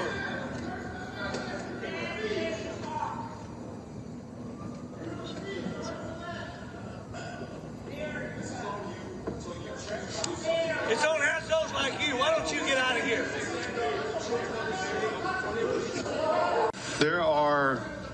There are family members. There are family members who are crying as we speak. There are family members whose hearts are broken. There's no words that anybody shouting can come up here and do anything to heal those broken hearts. We all, every Texan, every American has a responsibility where we need to focus not on ourselves and our agendas. We need to focus on the healing and hope that we can provide to those who have suffered unconscionable damage to their lives and loss of life. We need all Texans to, in this one moment in time, put aside personal agendas, think of somebody other than ourselves, think about the people who are hurt, and help those who have been hurt. It is absolutely wrong. In fact, it is insane. The governor talks about mental health. It is insane that we allow an 18-year-old to go in and buy an AR-15. What the hell did we think he was going to do with that? This one is on us. And what do you say to Texas Governor Greg Abbott, who says now is not the time to make this political? Now is the time to stop the next shooting. Right after Santa Fe High School was the time to stop the next shooting. Right after El Paso was the time to stop the next shooting. Right after Midland, Odessa was the time to stop the next shooting. And in each case, we say this isn't the time. Now is the time, like literally right now. That's why I'm here. That's what we want as a state. That's what I want as a parent. I've got 3 kids who are in high school and middle school and elementary school. That's what they want. And I face their judgment and my conscience and ultimately my maker for what I do when I have the chance to change this. And I'm going to do everything in my power to change this. And I am not alone. The majority of Texas is with us on this right now. The majority of Texas is not reflected by that governor or those people around the table who talk about mental health care or say that this is pure evil or that it was absolutely unpredictable. This is predictable. It will happen, and it will continue to happen until we change course. We've got to change. Well, it's quite interesting to listen to Texas Governor Greg Abbott say, don't think of yourself in this situation, when last night he literally attended a fundraiser in East Texas. Now, when he was asked about it at the news conference, he said, I simply stopped by there to let people know that I couldn't stay, that I had to get back to Austin. You didn't have to stop. You could have called someone and told them that.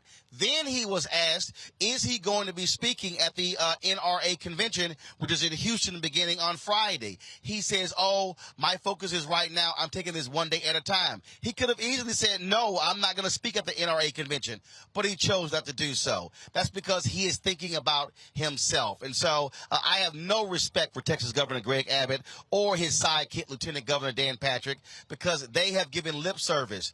The mass shootings that have happened in Texas, 4 of the largest mass shootings in the last 5 years in America have happened in Texas. A church in Texas, 26 killed. In El Paso, 23 killed, 10 killed in Santa Fe, and now in 2021 killed there in Uvalde, Texas. And so I don't want to hear anything from Abbott, from Patrick, Senator John Cornyn, or Senator Ted Cruz when they have chosen not to support sensible gun control legislation. The impact on so many folks across the country. My high school, they posted a notice yesterday saying backpacks or other bags were going to be forbidden. Schools, this is, of course, caused a significant problem all across this country. Schools, principals, teachers, parents nationwide are fearful of what may be next. We got the news a moment ago, about 30 minutes ago, in Richardson, Texas. Police announced that they had thwarted a shooter at Berkner High School in Richardson, Texas. The student was captured with an AK-47 replica and an AR-15 rifle inside of his vehicle. The Richardson Police Department put the statement out saying that took place this morning around 10:55 as well. And so he was seen holding a rifle. Cops were called, and then they were able to stop him. We're joined right now, folks, by Pat Brantley. She is the CEO of Friendship Public Charter Schools here in the nation's capital, and also one of her students, the 9th grader, Anise Fullington. Glad to have both of y'all here. I'll start with, Anise, I'll start with you. Being a student, I saw some tweets yesterday that were so sad. There was one parent who he was talking to his child, and the child said, "Dad, what are you watching?" And he told him, he said, "Oh, it's okay. We've been trained for that."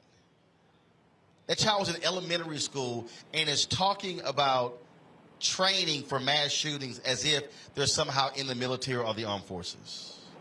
Your thoughts on again, what happened there and just what students have been talking about and saying? In my opinion, what's happening in Buffalo and all throughout Texas is a huge problem. Nobody should be able to go to school and not be able to come home to see their parents. Nobody should have to sit there and be trained for mass shootings, because in the school you're supposed to be safe. You're supposed to go there to get your education and do what you want to do for the rest of your life. You're supposed to experience things that you can't experience outside of school most of the time.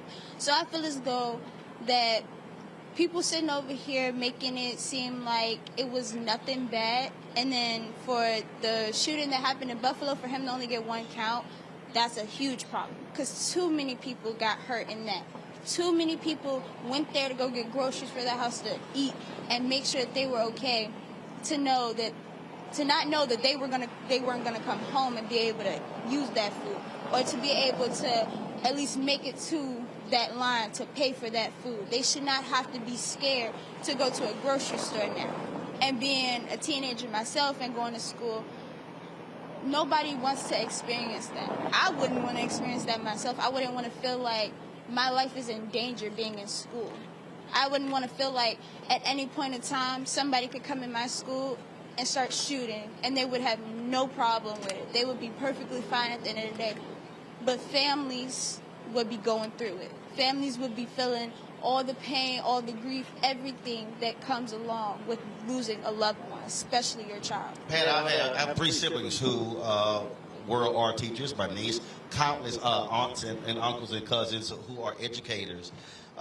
We now know that those two teachers literally threw their bodies over students, shielding them. One of the students that survived said that his life was saved because she put her body over that. And then you have these people who are saying, oh, let's arm teachers, let's train them. I'm sorry, a teacher is not trying to sit. You're trying to educate children. You're not sitting here thinking about walking around a classroom with a gun on your holster as if you were somehow quasi-law enforcement. As a CEO of multiple schools, what was your reaction to what happened, and how did you have to brace your education community? My reaction is the country's reaction. It's grief, it's anger, it's fear. Let's just think about this. People talk about test scores and education, etc. You know what my most basic responsibility is? The kids you sent us in the morning are coming home to you in the afternoon. And that teachers don't have to put their bodies in the line of fire. All these people who will say, we respect our teachers, we love our teachers, we are here for our teachers, and putting out legislation for what kids could do, what teachers should do. Let's protect the people who are educating our kids. Let's not think that having them carry a gun is the solution. It is not. Our teachers right now are training 3-, 4-, and 5-year-olds to shelter in place. They are figuring out how to lock down their schools and their rooms so that someone won't come in and shoot them. And our next answer, instead of removing the guns that are killing, is that they should arm themselves. That's not the answer. It's not the right thing to do. We need votes, we need legislation, we need mandates, we need moratoriums. But what we don't need is to think that teachers who are educated to uplift kids' minds should carry a weapon into the school, because we, America, won't protect them. Anise, are you and your fellow students, I mean, are y'all having these conversations? I mean, when these things happen in one of these schools, what is the conversation like among students about when these shootings happen? Yes, we are having plenty of conversations. When it comes to our school, our teachers are always bringing things outside of our classrooms and outside of our building so that we get the understanding of things, and we all have our different opinions, but we all understand that everybody sees things in a different way. We all understand that when we're talking about the situations that are going on, we automatically know, like, everybody's gonna have things to say. You might not like it, but that doesn't give you the right to disrespect them in any type of way, because these are people's parents and these are people's sisters and brothers who have been hurt. These are little kids who didn't get to experience life as much as they should, and nobody should have to throw their body over no kid to protect them, because they should already be safe. Nobody should be understanding the fact that At any point in time, anything could happen. My life could be taken in a split second in school where I'm supposed to be learning, I'm supposed to be experiencing, but... Supposed to be safe. Yeah, you're supposed to be safe, and you can't even be safe. You can't even trust people within your community because you don't know what's going to happen. You can't trust fellow classmates who have also caused mass shootings within schools. You look on TV, you might end up seeing a commercial of school shootings, and that's a lot to take in, especially being a student. And just starting off high school, that takes a lot out of a person. I'm a student. I see this every day. Pat, one of the things that are being talked about is single entry access to schools. I saw someone posted a notice. This woman was really upset because they had that at her school, and she talked about there was a parent who was standing in front of her desk, and she asked him, how did he get in? Well, some teacher had left the door open. And she had to send a notice around saying, guys, this is precisely why we can't do that. You can't just leave the door open. You can't leave a side door open. And so when these things happen, are you and your staff, are you constantly having to review your security protocols, having to remind teachers and others that, look, these things are in place to try to keep these things from happening? Constantly. When we're supposed to be educating kids, what are we doing? We're sitting around and strategizing. How do we harden a building? We actually talk about this. Is this the right entrance? Do we have metal detectors? What do we do to keep weapons from out of our school and to keep people with bad intent? And what does that mean? That means that we deny our parents and others from coming into a school that should be a safe place because we don't know what's going to happen. These are problems. They're big problems. They're problems for all of us. Single entry, sure. How about glass? How about hardening doors, steel doors at the front of the classroom? Those are the things that we have put into place. Emergency phones in every classroom so that people can notify if there's something that happens, right? Like that is what is happening. And it has become actually a big industry, right? Bet this week that multiple companies will call me about what to do if someone comes into our school with a bad intent. What I need them to do is to vote in the people who will take care of this problem for us. Yeah, you're having to spend money on security when you're trying to spend money on education. Exactly. Glad to have both of you here. We certainly appreciate it. Thank you so very much for joining us on Roland Martin Unfiltered. Folks, when we come back, we're going to talk with our panel about in that news conference. Oh, it was amazing. All this talk from Abbott and Patrick about mental illness and mental health services. So why have y'all not been funding that all of these years? That's what leads to these things. We'll discuss that next right here on Roland Martin Unfiltered, broadcasting live from Black Lives Matter Plaza in the nation's capital on the second anniversary of the death of George Floyd. We are on the Black Star Network. Back in a moment.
America's wealth coach and host of Get Wealthy. Let me ask you a question. Are your financial affairs in order? Or are you like Prince, Aretha Franklin, and Chadwick Boseman, celebrities that passed away with no will. Well, that's the topic we're covering on our next Get Wealthy program. Do you have the proper strategies in place to make sure that your assets and everything that you've worked so hard for pass on to the next generation and you create legacy wealth? So I encourage people to be thinking about what is the long-term plan as opposed to just for today or just right after I pass away. That's right here on Get Wealthy, only on Black Star Network. We're all impacted by the culture, whether we know it or not. From politics to music and entertainment, it's a huge part of our lives, and we're going to talk about it every day right here on The Culture with me, Faraji Muhammad, only on the Black Star Network. Hi, I'm Gavin Houston. Hi, I'm Carl Payne. Hey, what's up, y'all? It's your boy Jacob Lattimore, and you're now watching Roland Martin right now.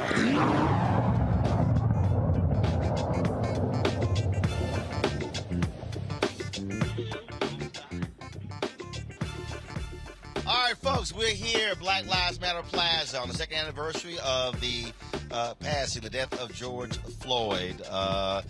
Let's continue the conversation. We were just talking about Uvalde. And y'all, at that news conference, I mean, the last 24 hours has been unbelievable. At the news conference, Abbott and Dan Patrick are talking about, we need to be doing more about mental health. Now, all of a sudden, Fox News is now focused on mental health and mental illness. And I'm sitting here going, where the hell y'all been? I mean, the reality is you've got Republicans saying stuff in Congress, but folks didn't want to fund when it came to mental health. And so it's amazing how after the fact, and this is probably my greatest criticism of folk in this country. It's like after something happens, then all of a sudden, let's fix the bridge. Let's do this and let's do that when you want a little climate change. No, let's just go ahead and wait for the earth just to go ahead and just catch on fire to go, you know what, we might want to go ahead and do something about that. I mean, it is just this, because the automatic thing before something happens is it costs too much. But then after the fact, let's do whatever we have. If you had more preventative, it drives me crazy. They're doing. I know what they're doing. Yeah, they're not. They're deflecting. They're not trying to fix a bridge. They're not trying to put any rocks in the pothole. They're deflecting. All they're doing right now is saying, listen, anything to keep it away from the guns, anything to hold on to power, anything to not enrage the NRA any further. So now they care about mental health. Now, these are governors that turned down funds from the Affordable Care Act that could have helped mental health. But it's also the fact that this shooter has no documented history of mental health issues. So sometimes what we have to do, and it's hard, especially sometimes in Christian community, even if he was criminally insane, he would still be a criminal, and he wouldn't have been able to do what he did. What is that? He wouldn't have been able to do what he did if Texas hadn't changed the age that was required in order to buy a gun. This 18-year-old could not walk up to a bar and order a beer, but he could purchase AR-15s, and that's why we're really here. I don't care what else they try to turn it into. It's not that. That's why, to me, this is stupid. Last year, Texas lowered the age to buy a gun. This guy bought a gun on May 17th.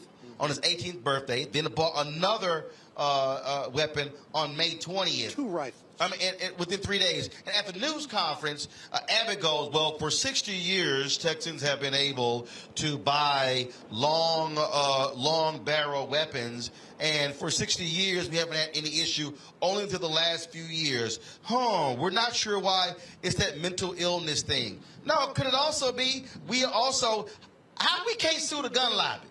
Like, I mean, when you start, we're going to play a little bit in a second after you comment. What happened on the Hill today, they been blocking confirming somebody for the ATF director because how in the hell you super law enforcement, but you don't want an ATF director because they don't want somebody dealing with the guns?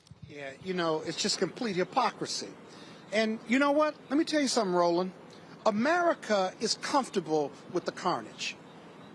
America is comfortable with these young brown kids being shot down by another young brown kid from mental health who couldn't get access to mental health in Texas. Why do I say that? It pains me to say that. But after so many mass shootings and walking around, I was in California this weekend, and it was just weird, right? I was in a new place. And for some reason, I kept thinking, you know what? This could be a place for a mass shooting. Why am I thinking like that? Because it's become routine. We don't even do tributes anymore when you have mass shootings. We must have had 20 already this year. America's comfortable with it. They're outraged with it. They're disappointed in it. Their families, if they're not affected, we focus and just move on. Something is very, very wrong. We don't want to prevent it, and then we lament it. One last point on the police. I'll transfer this to the police. Why do the police solve crime? If I'm a victim of a crime, why do I care that you solved it? I've been violated already emotionally and practically. Why not put all our money into crime prevention, community policing? If a police presence stops a crime, why isn't that more effective? Most police departments won't do it, or they do that plus, right? The prevention of gun violence, access to guns, as well as police preventing crimes, makes all the sense in the world. But America is comfortable with the criminal acts and comfortable with the gun violence. The question is why? Why? How could we get that comfortable in this country with that level of carnage? Again, just like we get comfortable with all sorts of different things, it is the natural tendency, unfortunately, of this country. Today on Capitol Hill, there was a hearing. And again, folks, it has been 7 years since the Senate has confirmed a permanent director for the Alcohol, Tobacco, and Firearms Department, because Republicans won't allow it. Well, Senator Cory Booker was having none of it. This is what happened today. And I simply want to just, in the little bit of time that I have, though, drill down on a frustration I've had. As Senator Whitehouse talked about, both of us come from the world where we were very focused on local law enforcement. And I remember my first trip down to Washington as a mayor of New Jersey's largest city, talking to one of the leaders of the ATF and being stunned at this candor with me about how much this body, Congress, has handcuffed the ATF to actually just enforce the laws that we have. I was really stunned when he started going through chapter and verse, all the riders that have been put into big legislation, all the things that have been done to their budget, all the outrageous loopholes that prevent the ATF from using modern policing. You are the one agency, I hope you will be the head of the one agency that Republicans, in effect, are happy to defund. The ATF has not kept up with the other law enforcement federal agencies in funding. If you look at the budget of the ATF, it's been stagnant over the last 10 years. The budgets of other federal law enforcement agencies have increased dramatically in comparison. For example, from 2005 to 2014, the FBI's budget up 62%, Customs and Borders budget 46%, 94%, Customs and Border Protection. It goes on and on and on. And the increase of your budget has barely kept up with inflation.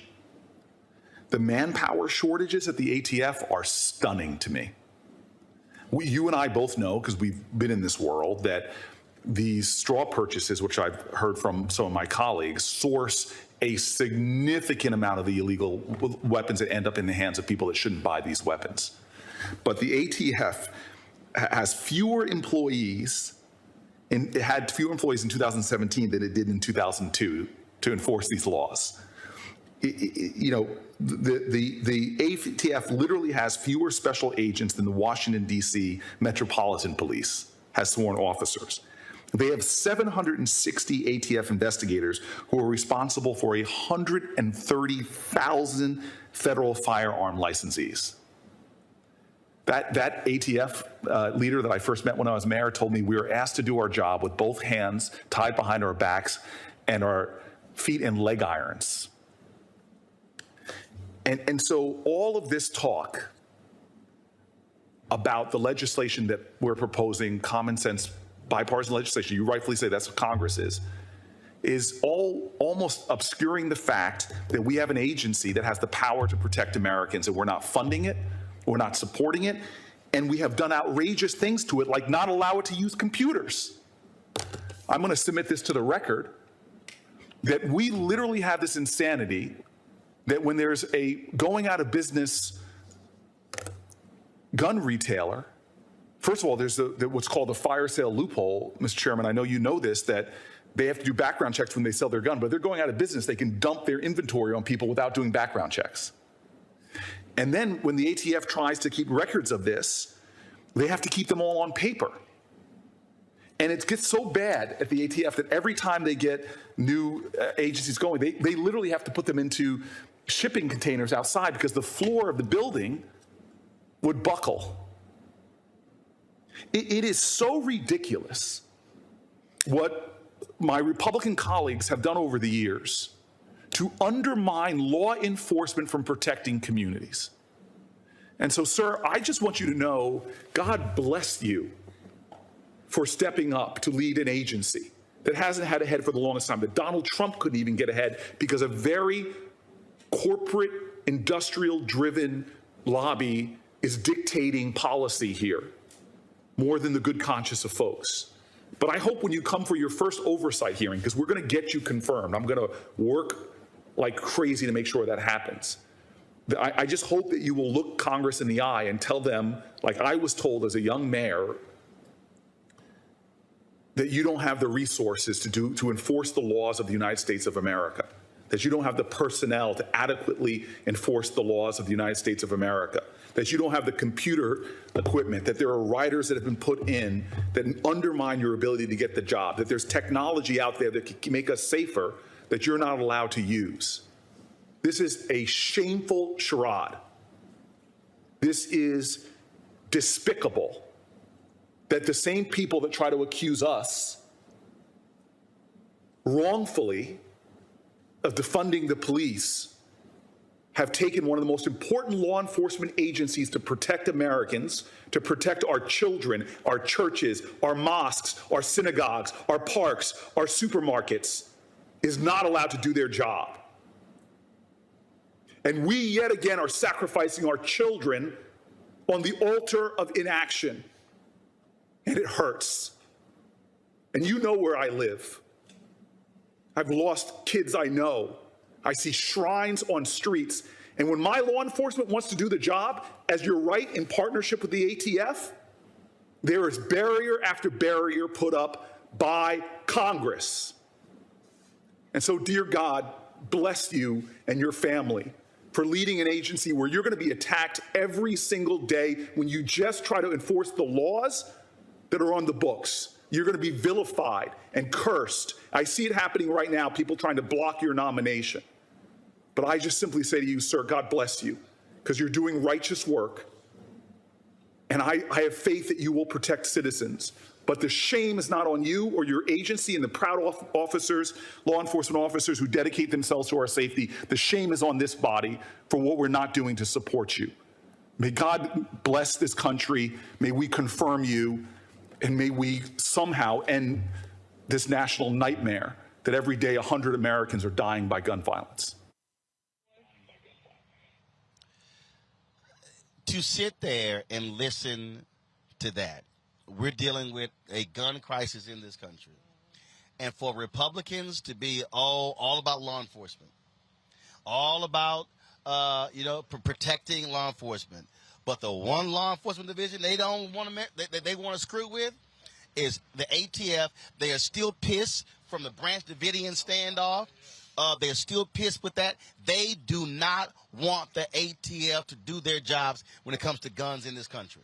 And they make Second Amendment arguments. Somehow they weave that in because ATF is violating the rights of these hardcore gun owners or ranchers and what have you. It's just bizarre.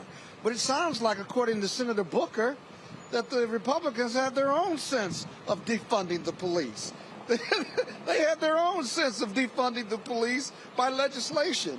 And ATF, which is the enforcement agency, you couple that with access to guns and the killings of kids, it's beyond a gun problem. It's an epidemic of violence. And until it starts to hit people who can vote and pass legislation, at some point, all of us are going to be affected by this gun violence in schools, these mass shootings. We've all been affected by gun violence already, but now the mass shootings.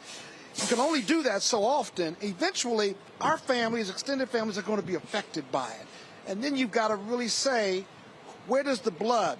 Whose hands is the blood on? And it's safe to say the blood of those children, those brown children in Texas and elsewhere, you know, on the hands of the Republicans and those who had the power to do something, chose not to. More on our young people who have been victims of mass shootings in our schools. It's just deplorable. Right, no, and we are all affected right now, Scott. It's not that we're going to be affected. You know, as a parent who still has to send kids to school every day, I remember 10 years ago when I heard about Sandy Hook, I fell to my knees. I was not just mortified, I was stunned. When this happened, I wasn't stunned at all.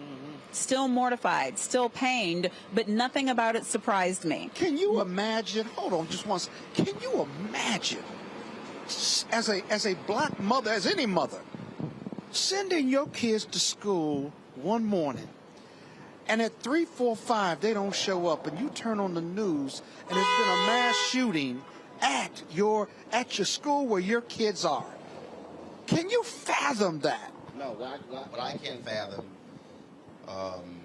is probably the moment where, and look, I've been a journalist since graduated from college in 1991, and so there's sort of a zone that we go into in covering any of these stories, and it's just you like go into it and you completely remove emotion, because you're just sort of locked into a reporting zone. But probably last night, the one moment where I couldn't go into that zone was when someone posted that the families were taking DNA swabs. Yep. And the moment you heard that, what you knew is that they could not recognize those bodies.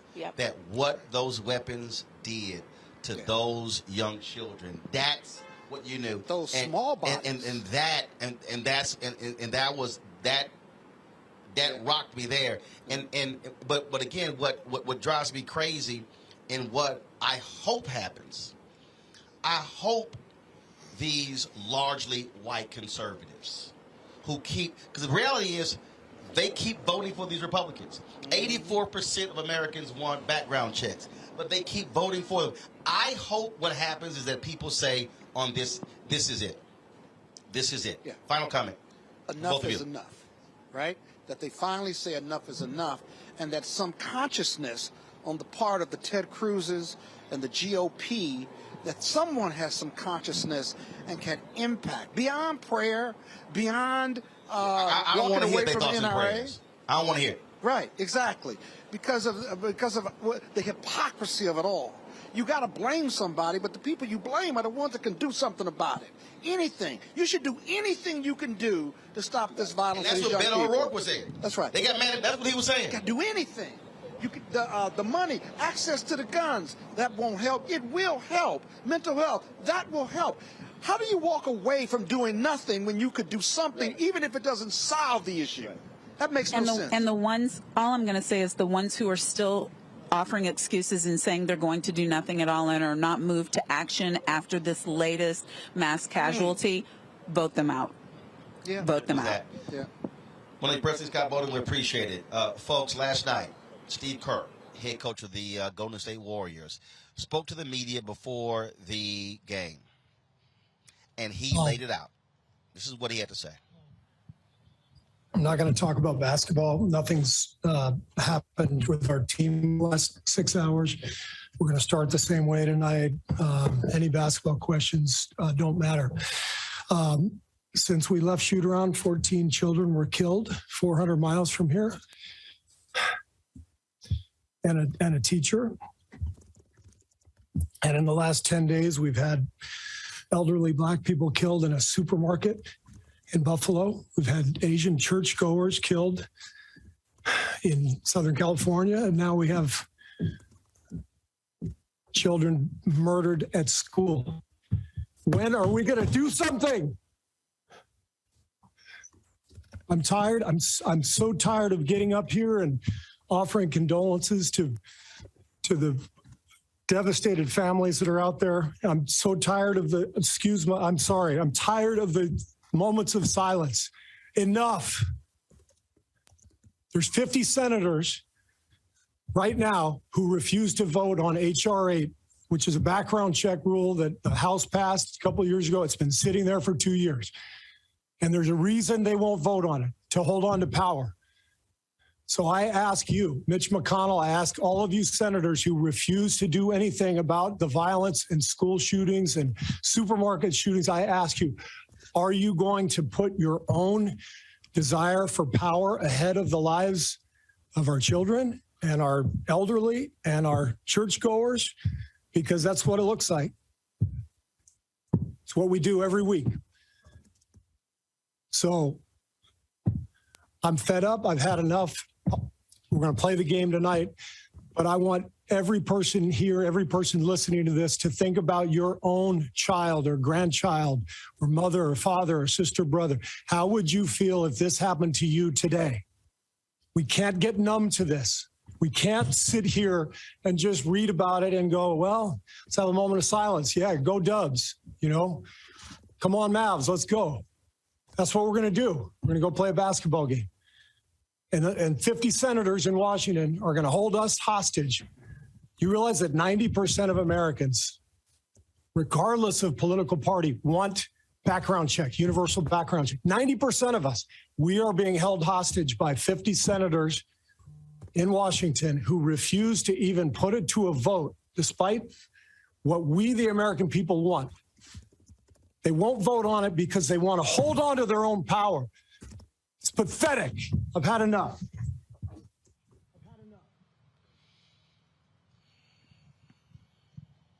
I think Steve Kerr certainly speaks for millions of Americans. Our final story, folks. Today, dozens of black women leaders and allies had a call to action rally in front of the U.S. Supreme Court.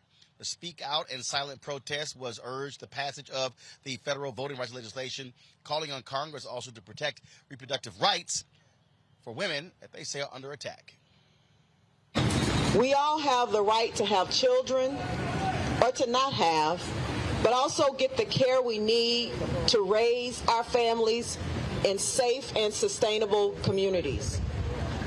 As we have witnessed already at the state level, and I'm right there in Mississippi, seeing abortion bans disproportionately affect women of color and low-income women.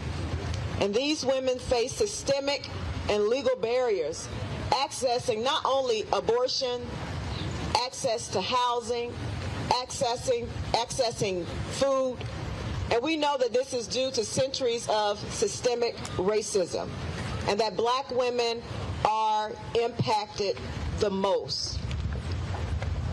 And so black women, we face food insecurity, incarceration, lack of access to contraception. Today, here, saying that Congress must do its part to protect voting rights and also women's access to reproductive health and reproductive justice. We will not be silenced. And I have a young person that's going to come up and tell her truth, my daughter, Kaita Welching.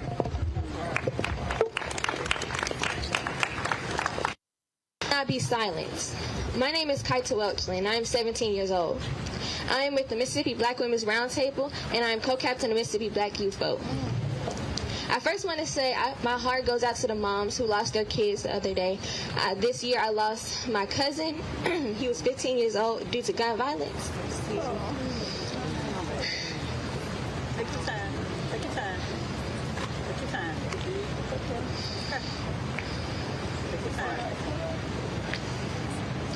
Should I be used to this? Fighting every year for basic human rights? Should I be used to being okay with being told what to do, what to wear, how to act, what to say? Should I be used to being controlled by this society and government? Do you want me to be silent? Fall under your command? I must be mistaken, but isn't this the land of the free? If this is the land of the free, why is my body and my decision being given to the government? If this is the land of the free, why am I not given the same right as men? Oh, I remember. Sexism and racism is baked into the DNA of this country that says all women and men are equal. If you want to be fair, then stop making these decisions based on your values and based off your opinions, and look at the facts and liberate your people. We have been fighting this fight for so long, and it seems as if when we get somewhere, we're always pushed back. But I am here to tell you that today and always that we are here. We are that barrier that will not let you push back any further. I'm tired, y'all. I am tired of the hypocrisy. I am tired of the bullshit, and I'm tired of the lies. You cannot say you care about babies when you don't have sensible gun laws. You cannot say you are pro-life when you let our kids get killed in the streets. Get your damn hands off my body and my votes. I'm sorry for the pastors in the crowd, because I ain't got no attack in me, y'all. We are tired of fighting this every year. Every year there's something. And it's not, we out here in Congress, but we need to be in people's state houses, local houses. This is not starting here. It stops here. It stops right goddamn now. I'm sorry for the cussing, y'all. I have a speech, but I can't do it because I'm tired. I am a rape survivor. And I live in a state that if I hadn't got pregnant by my rapist, I would not be able to have an abortion. So you're going to sit here and tell me that you care about women, but you don't care about survivors. You don't care about children. Stop it. So just call a spade a spade. You care about white men. That's it. And you care about white babies. You don't care about nobody else. So I apologize to people. I don't apologize when people are offended. I don't. Because you don't care about offending my rights. You don't care about offending my vote. So you know what? Until you get your hands off my vote, my body, you're going to get this smoke every goddamn day. I'm Latoya Jones, and I approve this message.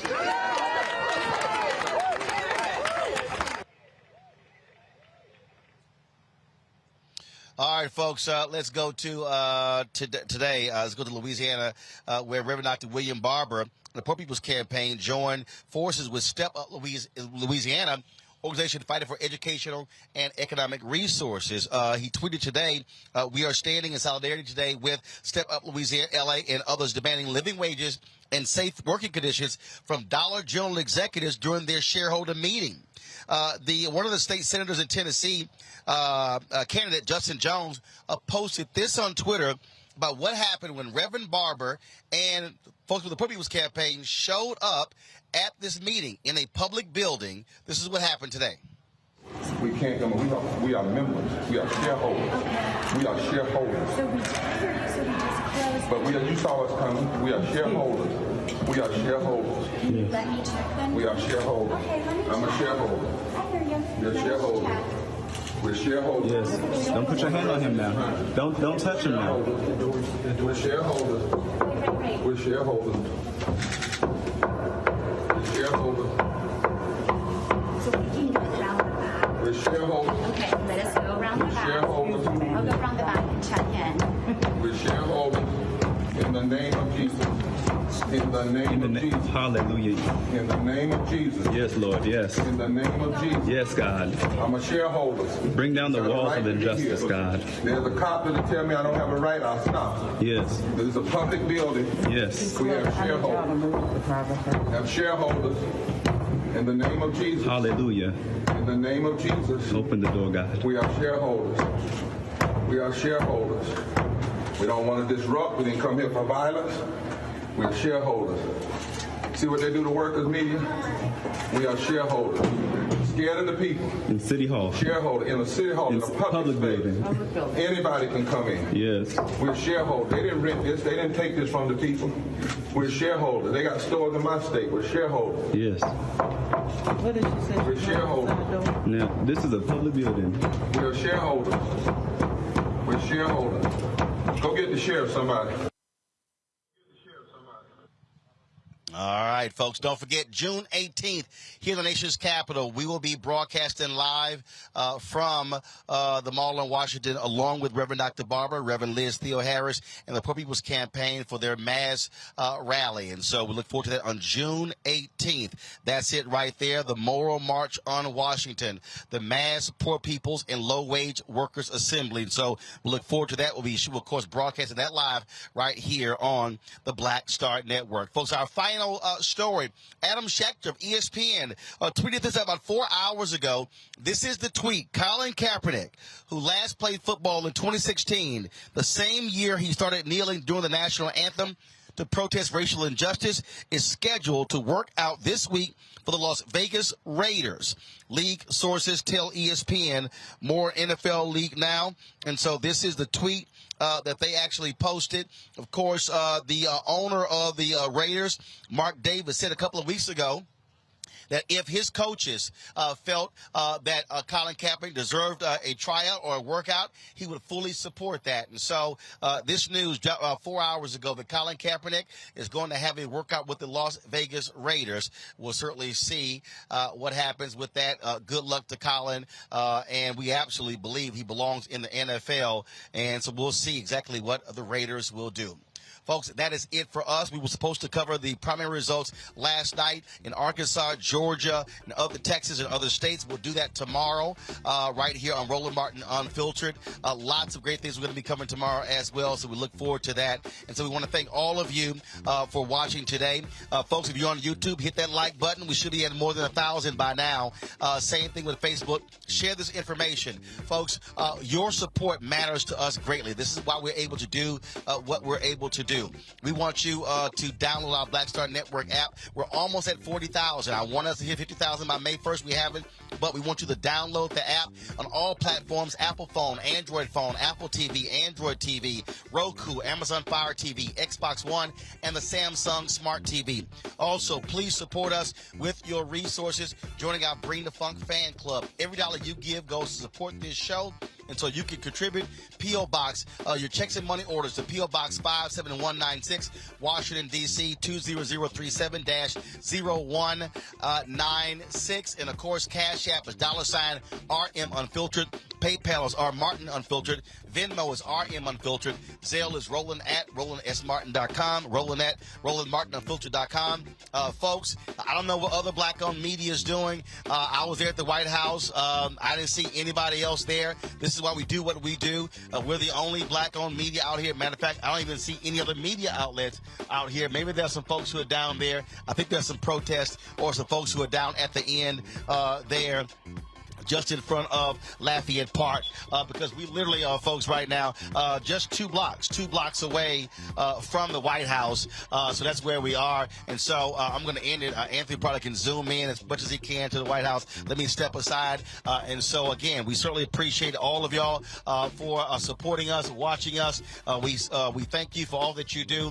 It was indeed a good day. But as you heard our panel say, signing of that executive order was a first step. It is not the be-all to end-all, so we certainly want to see more things happen. So we want to do that. So, folks, that's it from us, from Black Lives Matter Plaza, here on the second anniversary of the death of George Floyd. Well, thank you so very much. We'll see y'all tomorrow. Holla!